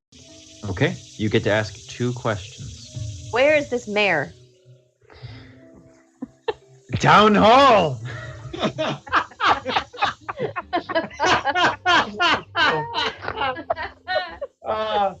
The stream's getting a little silly, y'all. The Eldritch Mayor is said to protect these wilds. I've heard her nest is located somewhere out there in the more dangerous parts of the swamp. And Horace points you in the direction of where you assume the Eldritch Mare might be. Okay. Now, she does travel, and especially at night, move throughout the swamps. Okay. At night. That's not a problem. What are her weaknesses? She will do anything she can to protect those who she deems the swamp's true people. And I don't mean people in the sense of human beings, but anyone who relies on her kindness or her resources will be protected by the mayor. And she will sacrifice herself to ensure their safety need be. Say that one more time, Horace. Anyone who what? Relies on her resources or her protection. Okay.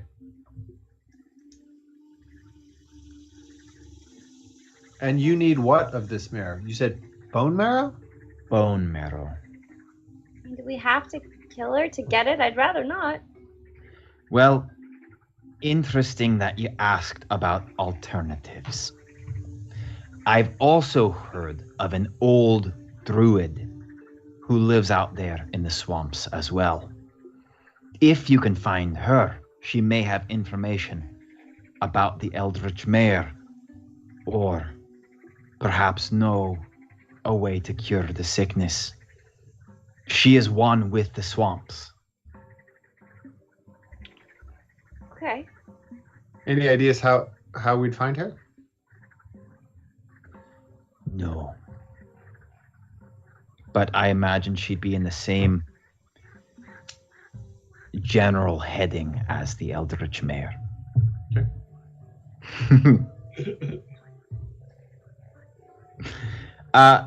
With that, an option pops up. It says hunt or druid.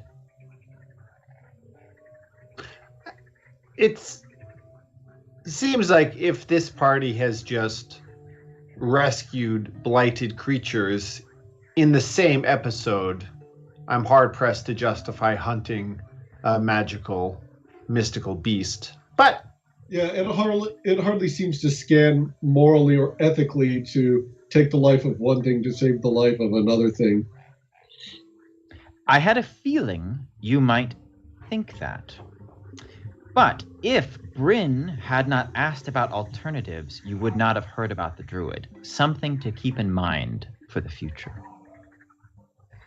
Oftentimes, there is not one solution to the test.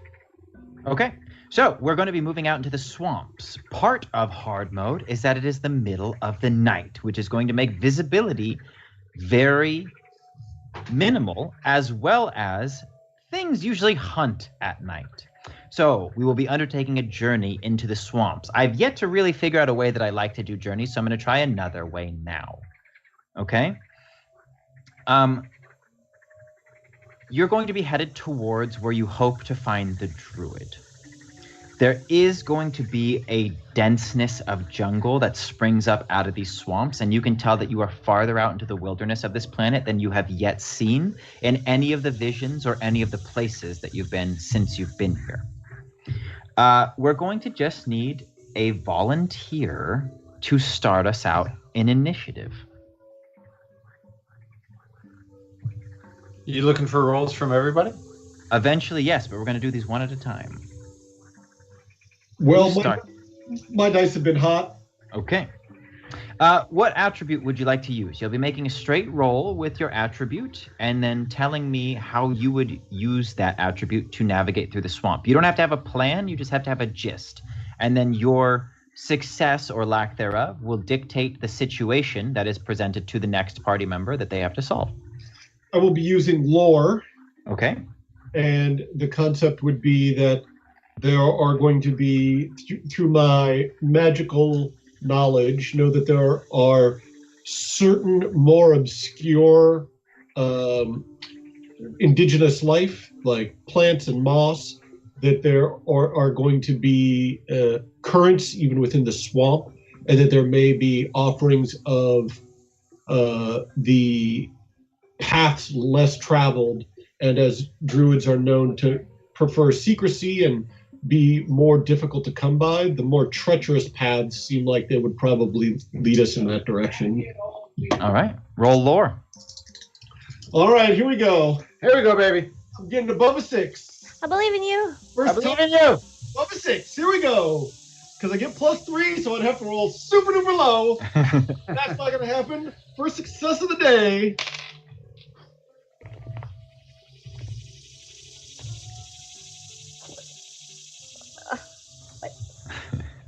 You're making me nervous. I know. I can't ever tell. Well, with my +3 bonus,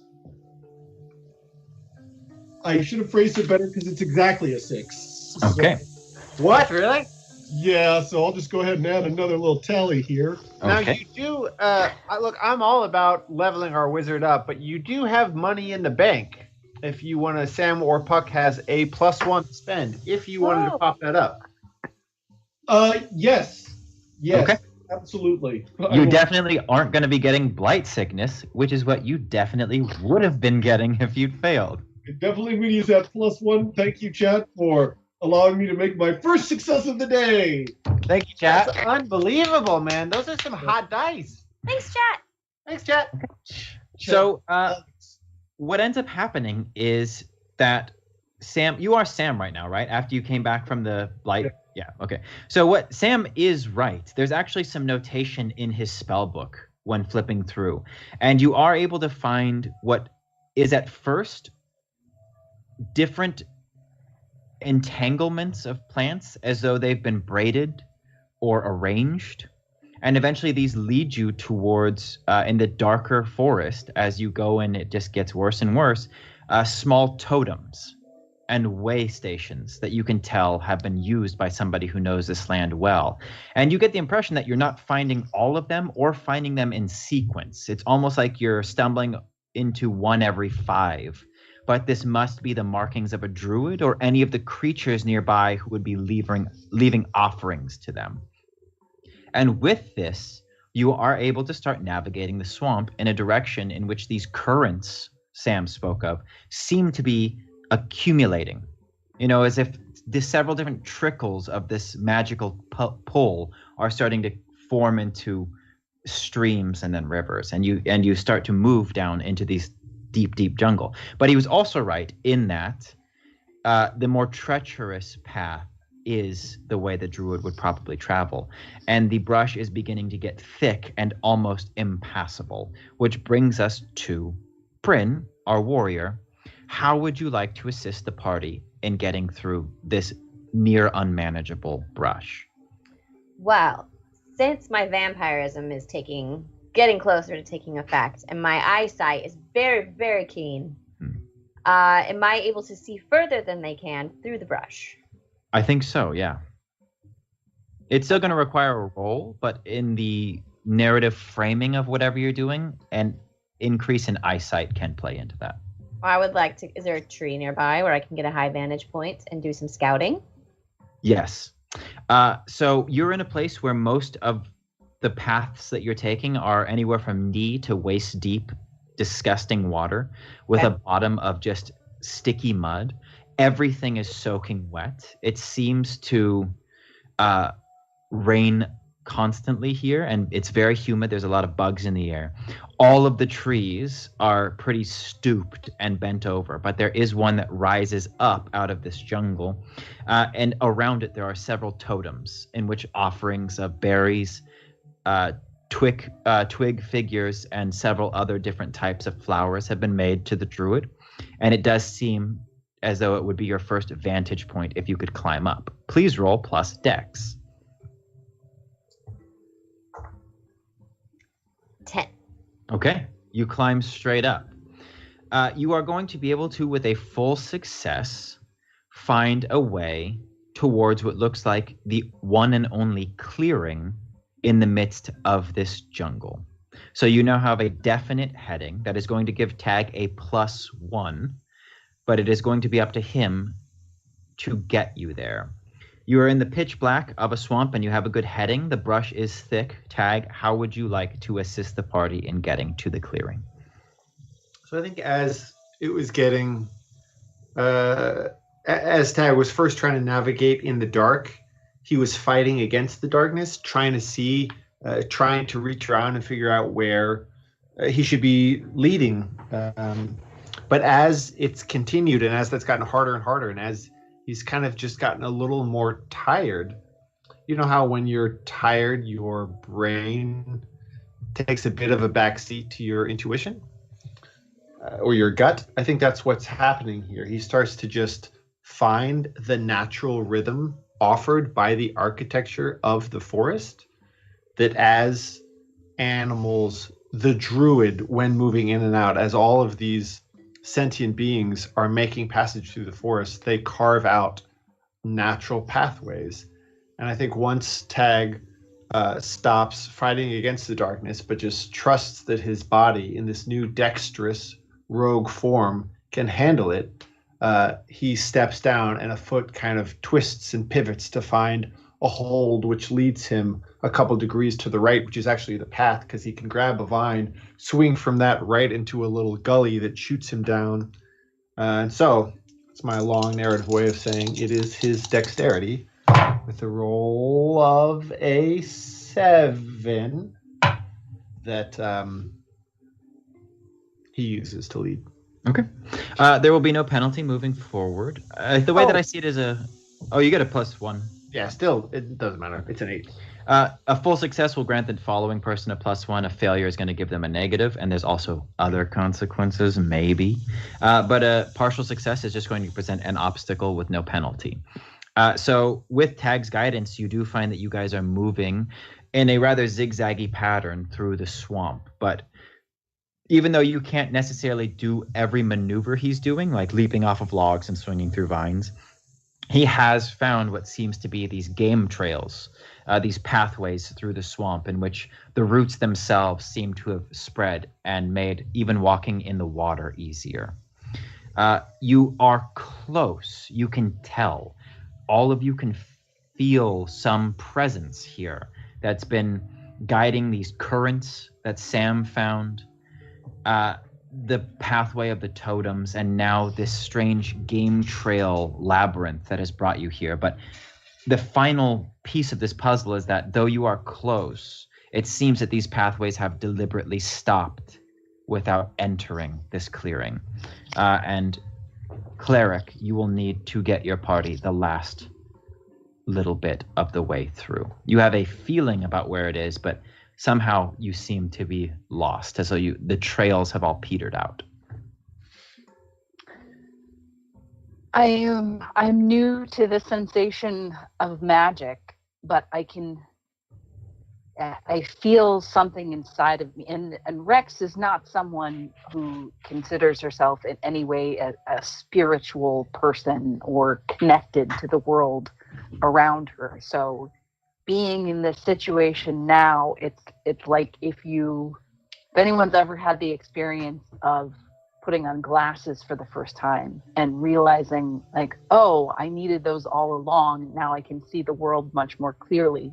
I think that's some of what's going on with Rex, feeling in touch with the world around her in a way that she never has before. And as we get to this impasse, I kneel down to pray and try and connect with this druid on a spiritual level, because even though our gods are not the same, we are connected to the world.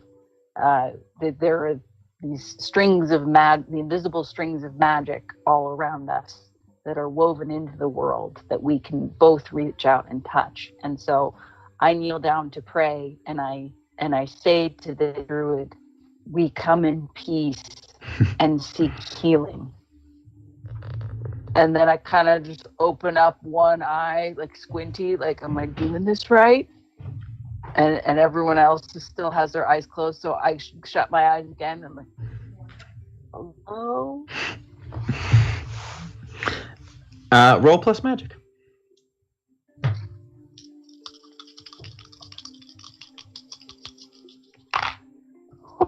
Oh, that is a 13. Okay. You're there praying. You've knelt down. You squint. It seems like everybody is just kind of waiting for something to happen. All of their eyes are closed. You close them again. Nothing seems to be happening. And so you, do a full I am not worthy bow. And as you do, you feel this slight static kind of crease your forehead and pass through your hair. And when you open your eyes again, you see that you've actually bowed past some invisible field, some ward of camouflage that was hiding what you can clearly see is not a wall of trees, but a little hidden grotto, a clearing with solid ground, long wet grass, and lots of little flowers that are growing up in it. And there is a more official looking shrine would be a good word, but it's just a stone sculpture in the shape of a rather feminine tree, and offerings have been laid all around it. And with this, I think, Sam, you would know it would be that the moment the illusion is identified, the spell's power is removed, and everybody else in the party sees this curtain of trees fade away, and you are now presented with this grotto. And you have made it to the grotto. I did it! Rex, that was amazing! That totally worked! I always thought that was BS when you guys were talking to each other in your head. But that totally worked! What did it feel like? Like when you get shocked by something, just like all tingly, but kind of weird, but kind of good at the same time. Uh-huh. You liked it?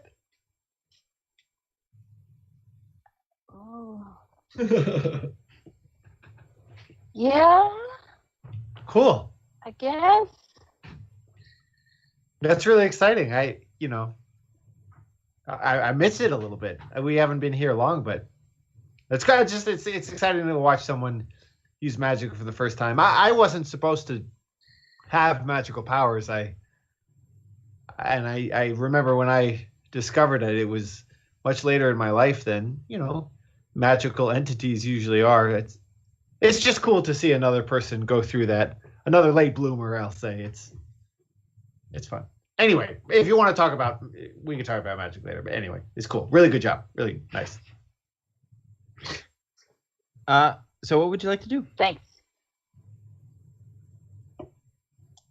I think walk towards the grotto. Yeah, sure. I think that this is a knock on the door situation. Yeah. You guys enter.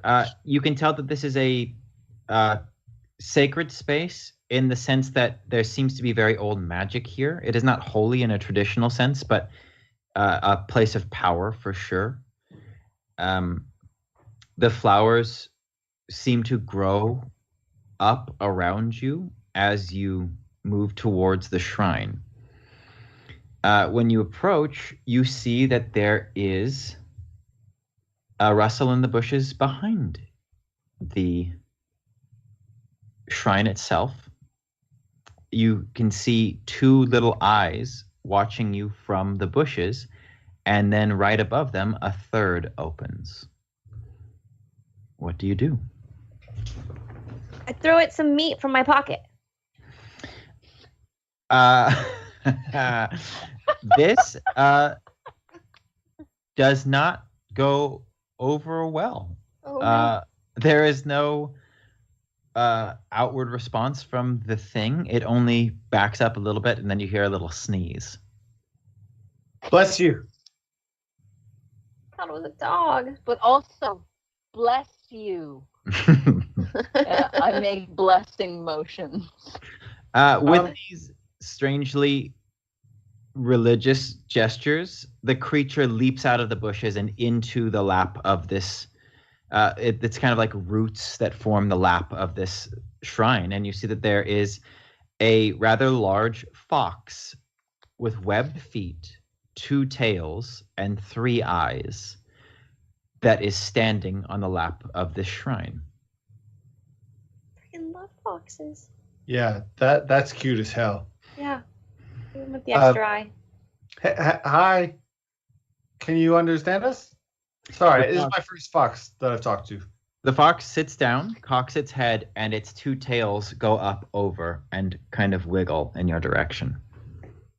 So tag in a, I know that we just had our what is sarcastic conversation, in a truly genuine, earnest, enthusiastic, and in no way condescending way, gets on all fours and starts like wiggling his butt like the Shaq and cat meme, and just kind of like advances very playfully towards the fox. Maybe like tries to get the fox to make a move, dives out of the way. He's kind of like rolling, diving around the fox, playing. The fox, in a rather regal way, hops down off of the statue, goes over to the meat that was dropped, and flicks it towards you. Then hops back up into the lap of this. Suddenly, Tag feels like the situation has changed. Like when you're playing something that's fun, and then suddenly, way quicker than you thought was possible, it becomes not fun anymore. Tag looks at the meat, gulps, looks back up at the fox. The fox just kind of has that like regal posturing. Like for all the condescension Tag did not intend to include in his behavior, the fox clearly has all of it. So Tag just starts like choking on the meat and doing this like and then maybe just like rolls on his back to expose his belly. That fox just laughs. Somebody roll investigative history. My dice are hot. I'll do it. Anybody else can roll before me. I'm going to use different dice. That's what I'm going to do. I'm going to grab different dice. I believe in you, Casey. It's all right. This one isn't life or death, so of course the dice will be nice and hot now. Suddenly we see that the fox has claws and teeth and is stalking towards Tag. Well, we'll find out. What am I? Investigative mystery is going to be. What am I adding? Lore. Okay. Well, I have the best chance of this going well. No way. What the actual fuck is happening? No. You need to retire those dice. I just switched dice. All of them. Rolled. No, you don't understand. I rolled. There's only 2 things that I can roll to fail: snake eyes and a 3, because I get +3, and I just rolled I rolled another 3. That's my last roll for the night, guys. Somebody else is gonna have to roll for everything because I still my +1 already. So I apologize to no one. You're welcome for the adventure. Much more interesting. I'm going to be here. In fact, I'm going to keep rolling. You guys would have already finished this adventure without me. So I believe that is the first fail in the big game, right? Oh, yeah. That's too, yeah. That puts you 1 towards upping the difficulty of the next challenge. Have you leveled up yet, Wizard? No, I've got 4 tonight. Okay. 4 tonight. Hey, that's a special feat. Let me just tell you, having had the honor, it feels good. So what you can glean by looking around this shrine, Wizard, is that typically the offerings are made of treasure. Well, as recompense for my failure here, significantly more so, probably in some way, insulting this fox inadvertently by maybe playing along with Tag, rubbing his belly, or in some way. I feel like maybe you were walking around like picking up the offerings and being like, oh yeah, like playing with them and just like really going through what had been left for this fox. Yeah, I'm going to go ahead and just take out my entire coin purse and put it down into the lap of the shrine with the other offerings. And just how much gold was in that? 5. That's the entirety of what I started with. So okay. The fox smiles and nods, and then raises a little paw and does this. I have a door handle and a deadbolt. When you set the door handle next to the coin purse, the fox nods. If you hadn't have failed your investigate a mystery roll, you probably could have gotten away with not giving money, but it sucks. The fox shakes like a wet dog, and leaves and twigs and flower petals start flying out of its fur at a rate that is not natural until it clouds your vision. And when this has dispersed, you see sitting in what is now clearly a throne of some kind in the middle of this hidden grotto, there is a woman who is wrapped in an orange cloak that seems to be stitched from the fibers of flower petals themselves. She's wearing a crown of sticks, and she has very, very bright green eyes. And she says, well, what can I do for you? We have come in search of help. We are trying to retrieve ingredients for a potion to save the life of an innocent young maiden, and we were presented only with the option of taking bone marrow from the eldritch mare. Not wishing to bring a harm upon an innocent creature, we were told that if we found a powerful druid in this area, she might be able to help us achieve this curative potion without bringing harm to anyone unnecessarily. When you say powerful druid, she does blush, and it seems to be genuine. And she says, well, I'm not used to humans coming out here and making offerings. I'm used to the creatures of the forest looking for my help. I can tell you that the Eldritch Mare is far from being an innocent creature, but she is an ancient and powerful spirit that's been watching over these swamps for a very long time. Her and I are in a bit of a dispute.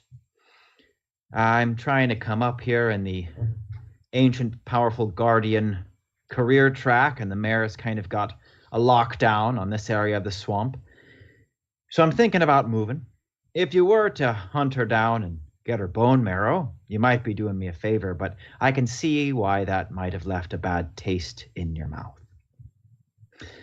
With this offering, I can point you in the direction of a less potent, but some might say just as effective ingredient for a potion that would heal a heavy case of blight sickness. You're here on behalf of Lilith, yes? Yes. Yes. I do not know her. Yes. I only know Fair of Lilith. Fair Lilith. Her cat often visits me. The journey is long and arduous, and I believe she thinks it'll never come back because it takes several days. But I have met her cat several times, and the cat speaks of Lilith in a glowing way. What's the cat's name? Fizz, I like it. with 3 Z's. So, with this offering, I will point you in the direction. I do know of a secret grove of fair-strang mushrooms. They are nearly as potent as the Eldritch Mare's bone marrow, but you'll need considerably more of them to make up the difference. What would happen if someone who didn't have this advanced blight sickness ate these mushrooms? Oh, from what I know about the human anatomy, which isn't all that much, they seem to only have positive effects. They are grown in the residual energies of the Eldritch Mare herself. They are found near her nest, and it is her energies and her protection of this place that imbues them with these positive attributes. Very few have managed to find them. Poops magic mushrooms? She poops in a place. Seeking clarification. She poops in a place, and that poop is where the mushrooms grow. And how many would we need to reserve just for Lilith? And how many do you think a regular person could maybe imbibe for, Oh, Sam wants to eat some mushrooms. Recreational purposes? Yes, yeah, just theoretical. Just it's, eating unicorn mushrooms is just not, or, Eldritch Mare mushrooms just seems like maybe a once in a lifetime type scenario. Roll investigate a mystery. And this will actually be a fast track to knowledge that you would need to gain from the mushrooms themselves, but because you're going to the druid, she can just provide you information. Honestly, man, I want you to fail. I want you to get that full single session level up. Is this lore or what is this? This is lore. I can't. I think odds on are there's no way I can fail this. Like, there's just no way. Like, because I've rolled 3 3s and a 2. There's just no way. I'm speaking a little bit out of my league mathematically, but I think that those rolls don't change the odds now of you rolling that third 3. Well, actually, no. There was 1 4 because it was a non lore base. But no, I mean, odds are I'm going to roll 7. So that's math. And I get a bonus, so it's freaking ridiculous. There we go. Yeah, there it is. 7? No, I got a 12. Oh, cool. All right, Nice. so I'm going to answer your first 2 questions, and then you'll have a third that you can use however you would like. The first question is, you will need... I wrote down the exact amount because I knew you bastards would ask. You want to know the amount of the prescription drug you need to save a person's life? You silly player. Yeah, what a bastard thing to want to know. You will need 3 mushrooms in order to distill, in order to give to somebody to distill a potion that could cure Lilith.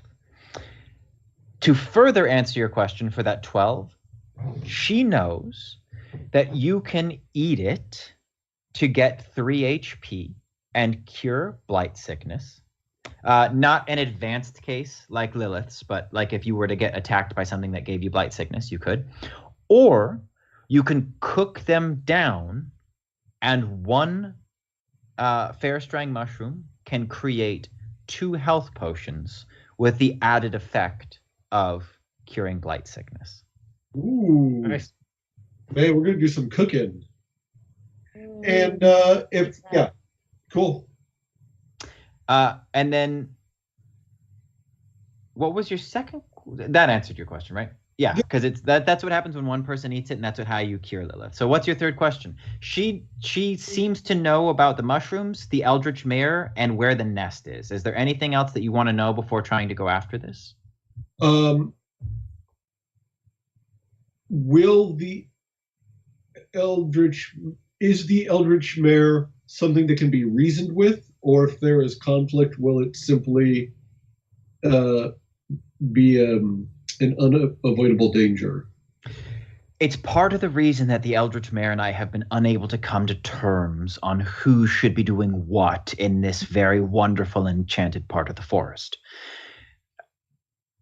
The Eldritch Mare is an ancient creature. The logic, the language, the desire are all coming from a place that the likes of us, until I've achieved that status of life and power, will never understand. I would not waste much time trying to reason with the Eldritch Mare. She will protect these mushrooms because she will protect anything within close proximity to her nest, and she can recognize those items which are of a magical power, and is accustomed to human beings coming into the swamps to harvest those sacred things. If you are caught by the Eldritch Mare trying to make away with a fair-strang mushroom, she will most certainly attack. But if you are clever and prepared, it would not be impossible for you to obtain them without her knowing. Thank you. Thank you. No problem. So, you said before that it's just been a couple times that you've mentioned this extremely powerful ancient being, and forgive me, but you have great humility, and I noticed you blushing a little bit when we suggested that you are a powerful healer yourself. I've been known to help certain creatures in trouble, yes. Well, we're in a bit of a pickle. And as Tag's speaking, it's that part of the night where if you ever pull an all-nighter, I remember in college, there's just a very particular hour before the sun is even coming up where you can just feel in the air that it's far too late. It's the kind of late that it's become early. And it's just, you have this kind of sickness in your stomach that your brain is wired, but you're like, damn, why am I awake right now? Our friend, well, Bryn, do you want to try? Try to heal the Kurt? What? Yeah, I mean, we're all kind of tiptoeing around it, Bryn, but you are cursed, and it is my job, even in this new form as a rogue, you know, I still have my duty to you, and I think I would be neglecting that duty if I allowed you to become a vampire. Maybe that's short-sighted, but based on the one experience I've had with a vampire so far, she's... Well, I don't imagine you wanting to I think your mother would be very angry if you became a vampire, honestly. That's not really good fuel for me. That kind of makes me excited. The druid speaks up and says, I've very little experience with the vampire, but I could tell you that neither the fair-strang mushrooms nor the bone marrow of the eldritch mare would enable me to cure the curse. There is but one thing in this swamp which I might be able to use in a ritual, not alchemical sense, in order to cure an affliction as powerful as a vampire. That would be the very horn of the eldritch mare. Wait, you can't try? I don't think you understand. No potion's gonna fix a vampire. I'm not looking for a potion. I'm looking for some fucking magic. I don't think you understand my capabilities. Stop telling me what I don't understand. I understand that Bryn is going to turn into a vampire. And I understand that that's probably going to be pretty rough for all of us. Her especially. The druid settles back into the throne, and some of the warmth of her... the warmth that you felt upon complimenting her and bringing her into a situation in which she was being able to speak about her purview and the things that she's capable of. And she says, I do apologize, young rogue. I do. But allow me to reframe the discussion in a way that might diffuse your anger. You've sought me out in this sacred place, one in which you do not belong. I have helped you thus far on a quest that you are already on, in return for a doorknob and 5 gold pieces. I am willing to help you more. But while I am a powerful druid and old and of this place, there is not an on and off switch for ancient guardian creatures. The eldritch mare is hundreds, if not thousands of years older than I, connected directly to the funnel of energy of this planet, and a manifestation of those things which make it what it is. I was born of this place, nurtured in the swamp, a shape changer, willing to work towards a higher calling. I'm an intern, if anything. And while I do feel for you and your charge, I cannot just snap my fingers and fix things. No, clearly you can't. Let me reframe this for you in a different way. You want us to get the horn of this eldritch mare. You want the competition driven out of here because clearly you don't have the skill yourself to offer anything upon your own merits. You're giving a shit for a golden doorknob and 5 gold pieces?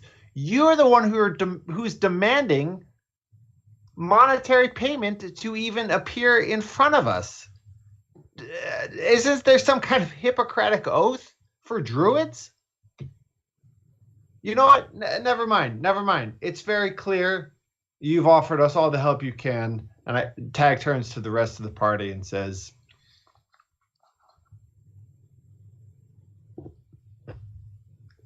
Dr. Snake Oil here is not helping us. If we want to keep Bryn from turning, it's up to us. And we've done harder things before. To be fair, we did come here with the intent to help Lilith. And that is something that she did help us with. I understand your concern for Bryn, absolutely. But it seems unfair to place all of your fear and care for Bryn at the and make the responsibility entirely that of the druid. The druid is I just thought, you hear about ancient, powerful, magical druid that she, would give it her best. And Tag just gets more and more flustered, and he's kind of pacing as he talks and becoming very animated with his hands. I thought we'd care. And I take Tag by the shoulders and I say, we will do everything that we can to prevent that from happening to Bryn. But I think your anger is misplaced. I think you're angry that this curse even hangs over Bryn in the first place and that there's nothing that we can do about it right now. Don't take it out on the druid. Yes, we gave her some money. We gave her an offering. That's what you do. And she has helped us. She has told us what we need to know in order to try and cure Bryn and in order to cure this innocent child. I know. It's just not fair. Tag, you kept me from dying. I feel like there's nothing that can happen to me that I can't rely on you or Rex or Sam or Puck to help me get through it. We'll get through it. I mean, I might be a little bitey for a little bit, but we'll just figure out a way to deal with it. And Tag looks at Bryn, and he still has that anger in his body. His heart is pumping, his blood is pumping, his skin is flush, but he knows there's that sober from the anger voice in his head that knows that Bryn can calm him down under any circumstances, that what she's saying is not only right, but it's a deeply compassionate, trusting thing to say, and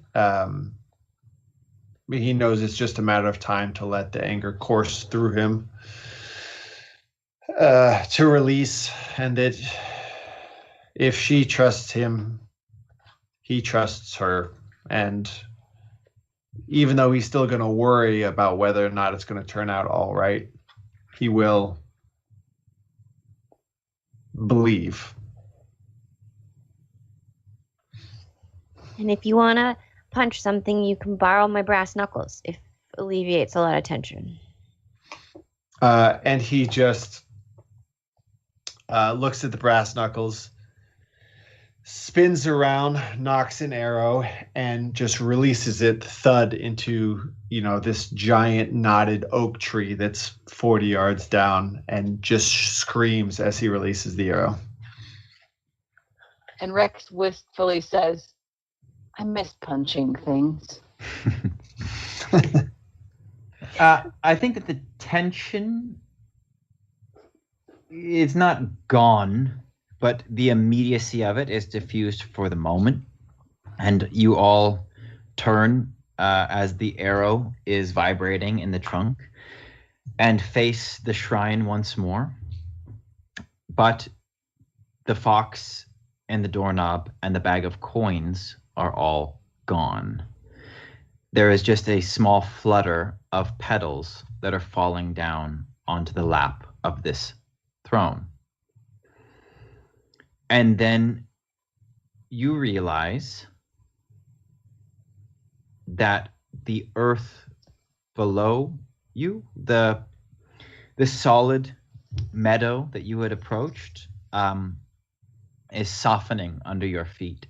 And you can see that the flowers and the grass is wilting and turning to sludge and disintegrating back down into the mud. And you are now starting to sink into quicksand, which is very quickly slurping you down. The statue before you turns back into what could be a tree and then falls apart. And you realize that Tag was rather rude to a guardian spirit of the swamp, And you are now suffering what might be the consequences. Blackout. Oh no! Was it necessary to say it is Tag's fault, Jesse?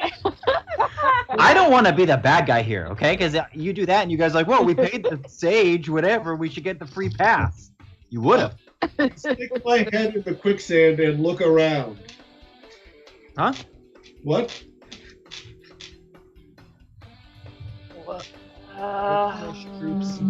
Now we gotta cut off the unicorn horn? God! I refuse to cut off any unicorn horns. And we've all seen Legend. Doesn't end well. I'm just saying, like, I've done some lousy things both as a person and as a player, but I draw the line at cutting horns off unicorns. What if it regrows like a salamander's tail, though? Well, that is going to have to be between, you and the salamanders, because that I just, there's very few things that are black and white to me. I'm more of a full spectrum type guy. Like, is there really good? Is there really evil? Like I'm all for it, but you get me a horned pony and its pointy end is off limits. It's just how I roll. That's fair. I mean, we'll do some shady stuff day and night. You want to go, spring some orphans and, fill their head with, becoming Spaceball players? Great, I'm into it. You want to, do a heist and rob banks? I'm into it. But, yeah, steal Lucky Charms from that leprechaun? You got it. I'm in. Even though he was like, oh, he's after me Lucky Charms. You guys are way better at accents than I am. But, yeah, not to put too fine a point on it. Yeah. Cool. So you won't do that then?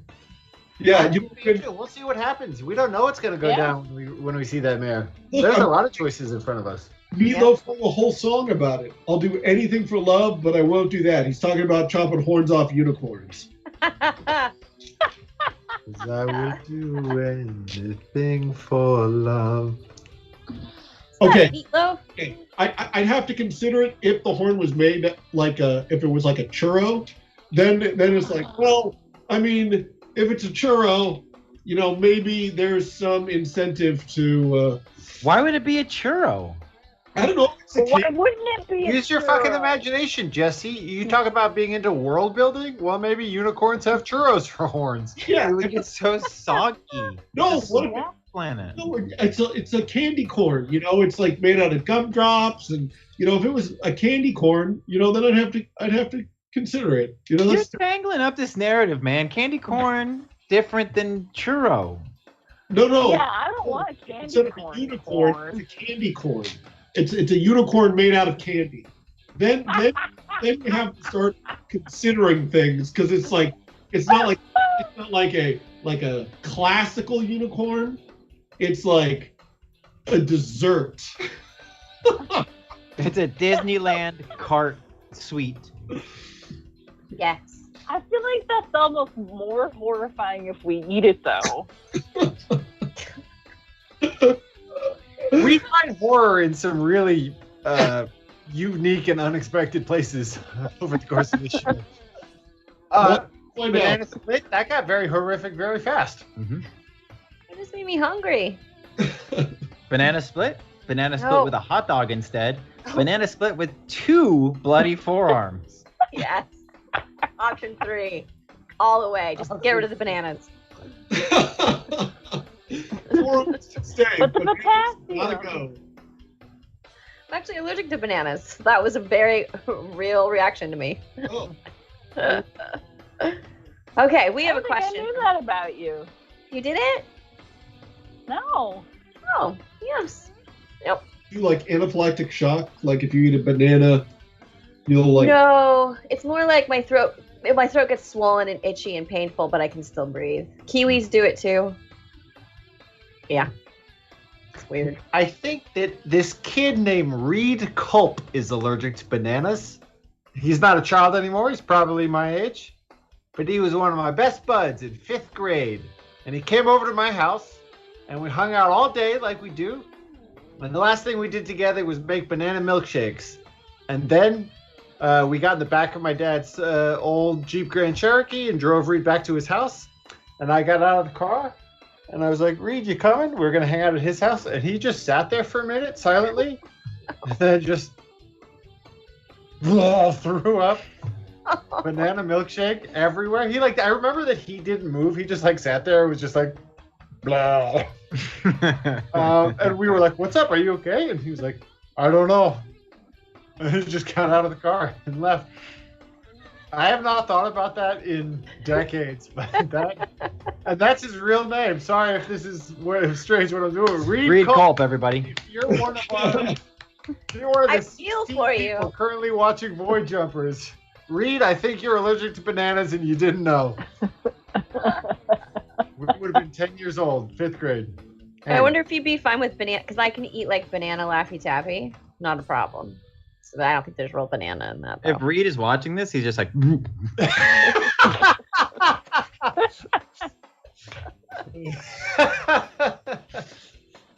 I'm clipping that, and then you can share it with him. You can find him and share it. All right, take us out of here, Bryn. Okay, we have a question from chat. Oh, it's kind of long. So when you were a kid, I hope I'm not gonna screw this up. What book or book series from when you were a kid was your first time really loving sci-fi or fantasy that you can remember? I'll go first.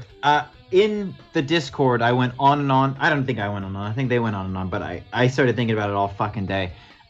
Animorphs was what we were talking about in the Discord. But I do have this one other memory. It's a book. I think it was probably the first science fiction I ever read. I was still living in California at the time, so I was young. Probably 1st, 2nd grade. I have no idea what the book was called.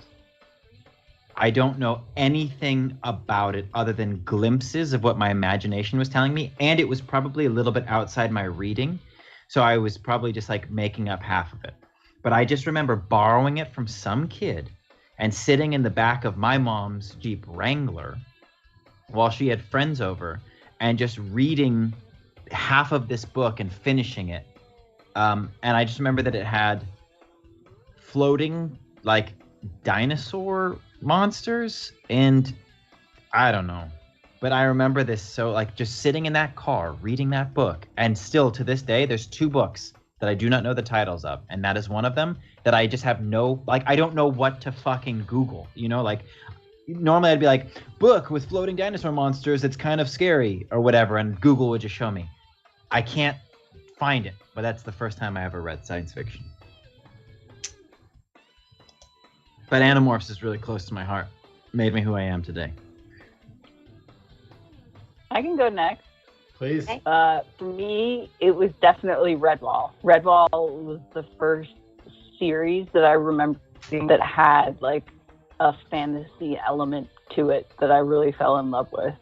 And I loved Matthias is probably still one of my favorite characters of all time. I get really hungry every time I read one of those books again. Those feasts also, that they would maybe describe. just the feasts and the desserts. I swear to God, half of those books were him just describing all of the food that they were eating.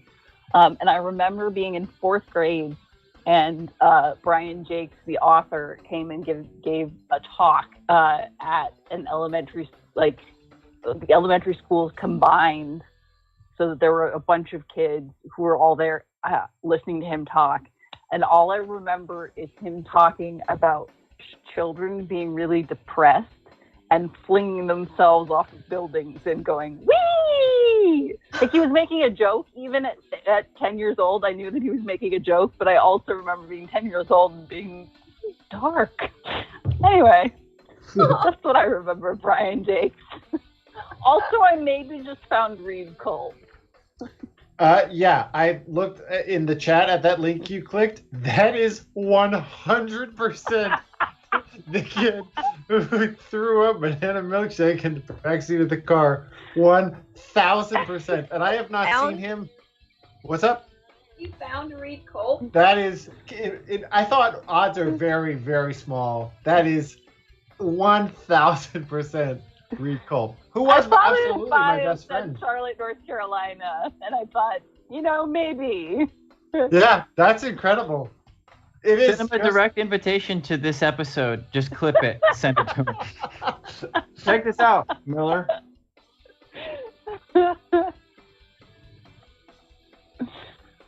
These are all Redwall, by the way. I don't know what the resolution is here. We can see. Oh, I can't see him. Oh, now I can see him. Nice. What's your favorite Redwall book? I think that's going to you, Miller. Probably the original. Although I also really liked Madame Mayo. Madame Mayo is pretty high up. Maybe Madame Mayo. One of those Mayo's two. great. Yeah. It's no Martin the Warrior, but it's pretty great. All right. I'll go next and say that Redwall absolutely for me is also that series. I will just unabashedly continue the trend of outing my middle school friends and say that Mike O'Malley and I used to hang out with each other and play Redwall. So we would each just pretend to be it was basically like we were LARPing Redwall, just the two of us. And we would just walk around his neighborhood, like pretending to fight a bunch of imaginary ferrets and stoats and whatnot. I was always a river otter. There's the story. Because I think Reed Culp happened in 5th grade, and Mike and I started doing this young. It seems like, oh, Connor's a kid. We did this all the way through high school. And there was a moment where we had the cops called on us for playing Redwall in a public space. But that's a story for another time. I will just keep talking because it's only 10:55. Forgive me to Lisa and Casey, who have not yet gone. I want to unleash the power of the internet to help me find a book that I think of all the time. It was like a very large but very skinny illustrated book that I read when I was very, very young, like maybe 20 pages long. And every page was this beautiful, intricate, very detailed, very specific kind of oil painting art style of these things that at the time I thought were terrifying. And images I remember, it was in a forest. There was a witch with a hat. There was a bird's egg, I think like a robin's egg. There were clocks. There was a lion, a very terrifying looking lion. It's so clear to me, the visuals from this book. Yeah, anyway, I don't know if anybody knows what I'm talking about, but I will do my best to keep looking for it. I remember I would make my parents read it to me, and when we got to certain pages, I just would close my eyes and I wouldn't look. Like the lion in particular was so scary. Yeah, forest witch, hat, lion, robin's egg, clocks. Yeah. Anyway, thank you for your time. Thank you for listening. I'll go. I grew up on the Time Quintet. So, Wrinkle in Time, Swiftly Tilting Planet in that. And then pretty rapidly I got into Heinlein, Stranger in a Strange Land, Door into Summer, Starship Troopers, that sort of thing.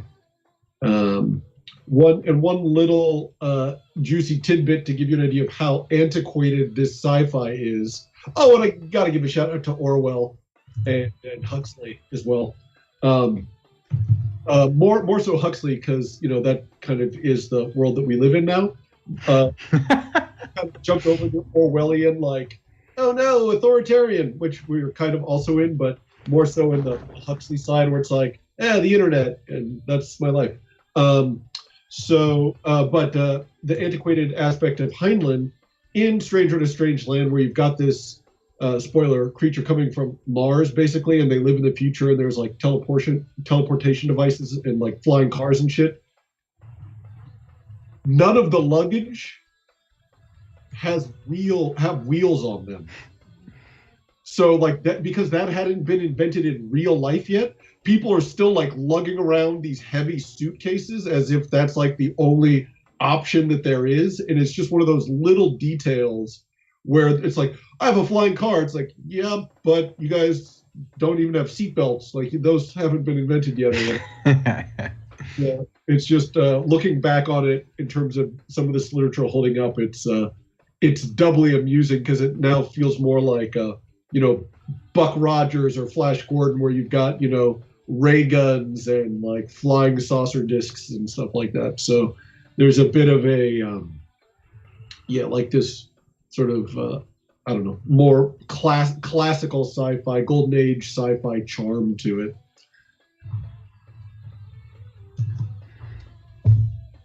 Well, I didn't read these books, but I remember when I was 6, my dad had H.P. Lovecraft books, and they had the most terrifying covers. And I remember this one of this like green melting face, and it always stuck with me. And he wouldn't let me read them forever. And so when I was 12, and I should go back and read them. When I was 12, I think I lost like a spelling bee. I came in like 2nd place, and I was so mad and was like, I'm going to show this kid that I'm so smart. I'm going to get the biggest book in the library. And I grabbed the Once and Future King and I read it, and it started this like lifelong love of medieval fantasy. And it was so cool. So this thing that ended up being like, I'm going to show you how smart I am, ended up like incredible. And so I got really into that kind of fiction for a pretty long time. So yeah. Yeah, Lovecraft is pretty great.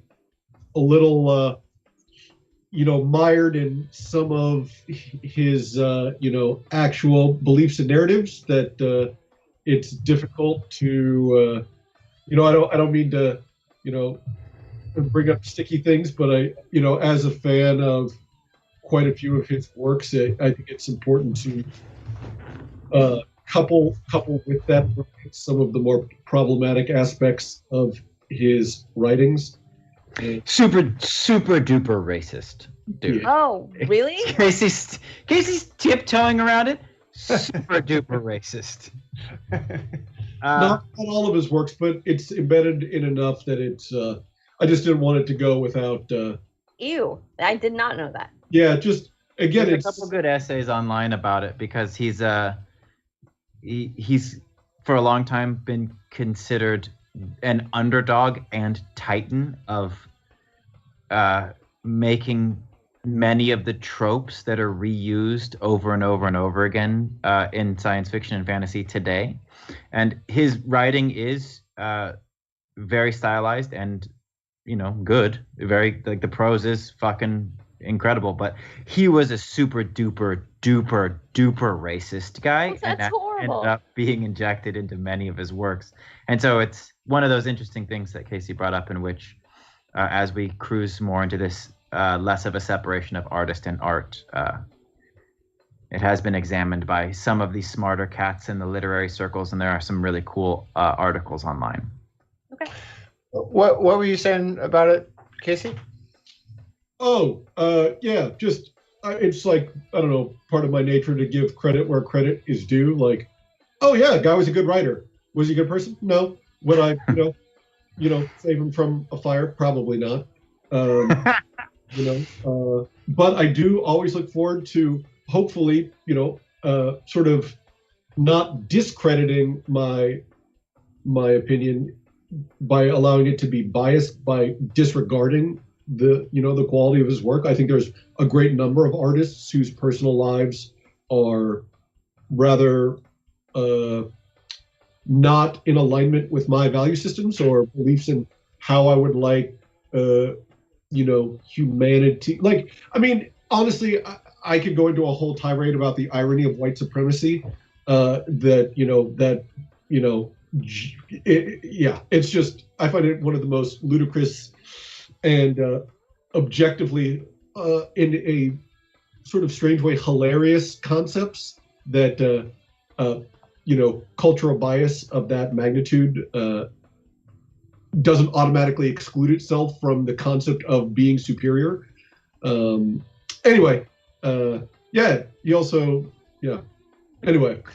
Maybe that's our question for next week is, Casey, would you like to have your platform to dismantle white supremacy in this way? I mean, I'll just put, I feel like it happened at the Olympics when, the Nazis got blown out by the U.S. I feel like at least on a physical realm that could have, put an end to the whole debate about that right there. I'm like, well, according to the NBA, it's not entirely accurate. But it's more of a without totally running out of the fantasy realm that we were just in and running too far away from the science fiction aspect of this conversation, just to chew on the idea that to make judgments based off of the amount of melanin and pigment in people's skin as a basis for their value as a human being is so inherently flawed that anybody using that as a metric for assessing a human being automatically excludes themselves from any consideration for superiority. Like if you had, some Nazi dude out there saving orphans and curing cancer and stuff like that, I'd be like, wow, okay, well, those some strong, points there. But, that doesn't seem to be the case. I can't remember the last time we had a Nazi stand up who was just so funny. I was like, wow, this guy's got a real good sense of humor. It's just not happening. It seems like the more biased a person is, the less in tune with reality they actually are, and the less they seem to contribute to society. So I find that just the concept itself is already imbued with irony because it automatically excludes itself from the consideration of being superior. Well put. Amen. Yep. A woman. A oh yeah, a woman. People. A people. We got into a nice little bit there for a while with the mayor. That was fun. Oh, that was ridiculous. All right, thank you guys so much for hanging out with us. Drop more questions into the Discord if you want us to answer them. And we've just got a couple of thank yous. Thank you to Mark Thomason for running our tech wizard. To Merc Worky, our mod, and glorious contributor of all Void Jumper lore. She drops really cool stories into the Discord as well under fanfiction. You can check them out. Thank you to Zombie Orpheus for hosting us, and to Aaron Buman for creating our intro and the fantastic music that you hear. We've got Zoe game night tomorrow, unless Mark tells me no, we don't. Pretty sure we do. No game night. Okay, so we just have Masters of the Metaverse coming next Monday at 6 p.m. Pacific Standard Time, and then you'll see us next Wednesday at 6 p.m. Pacific Time to continue this adventure. Thank you guys so much. Thanks, everybody. Thanks everybody.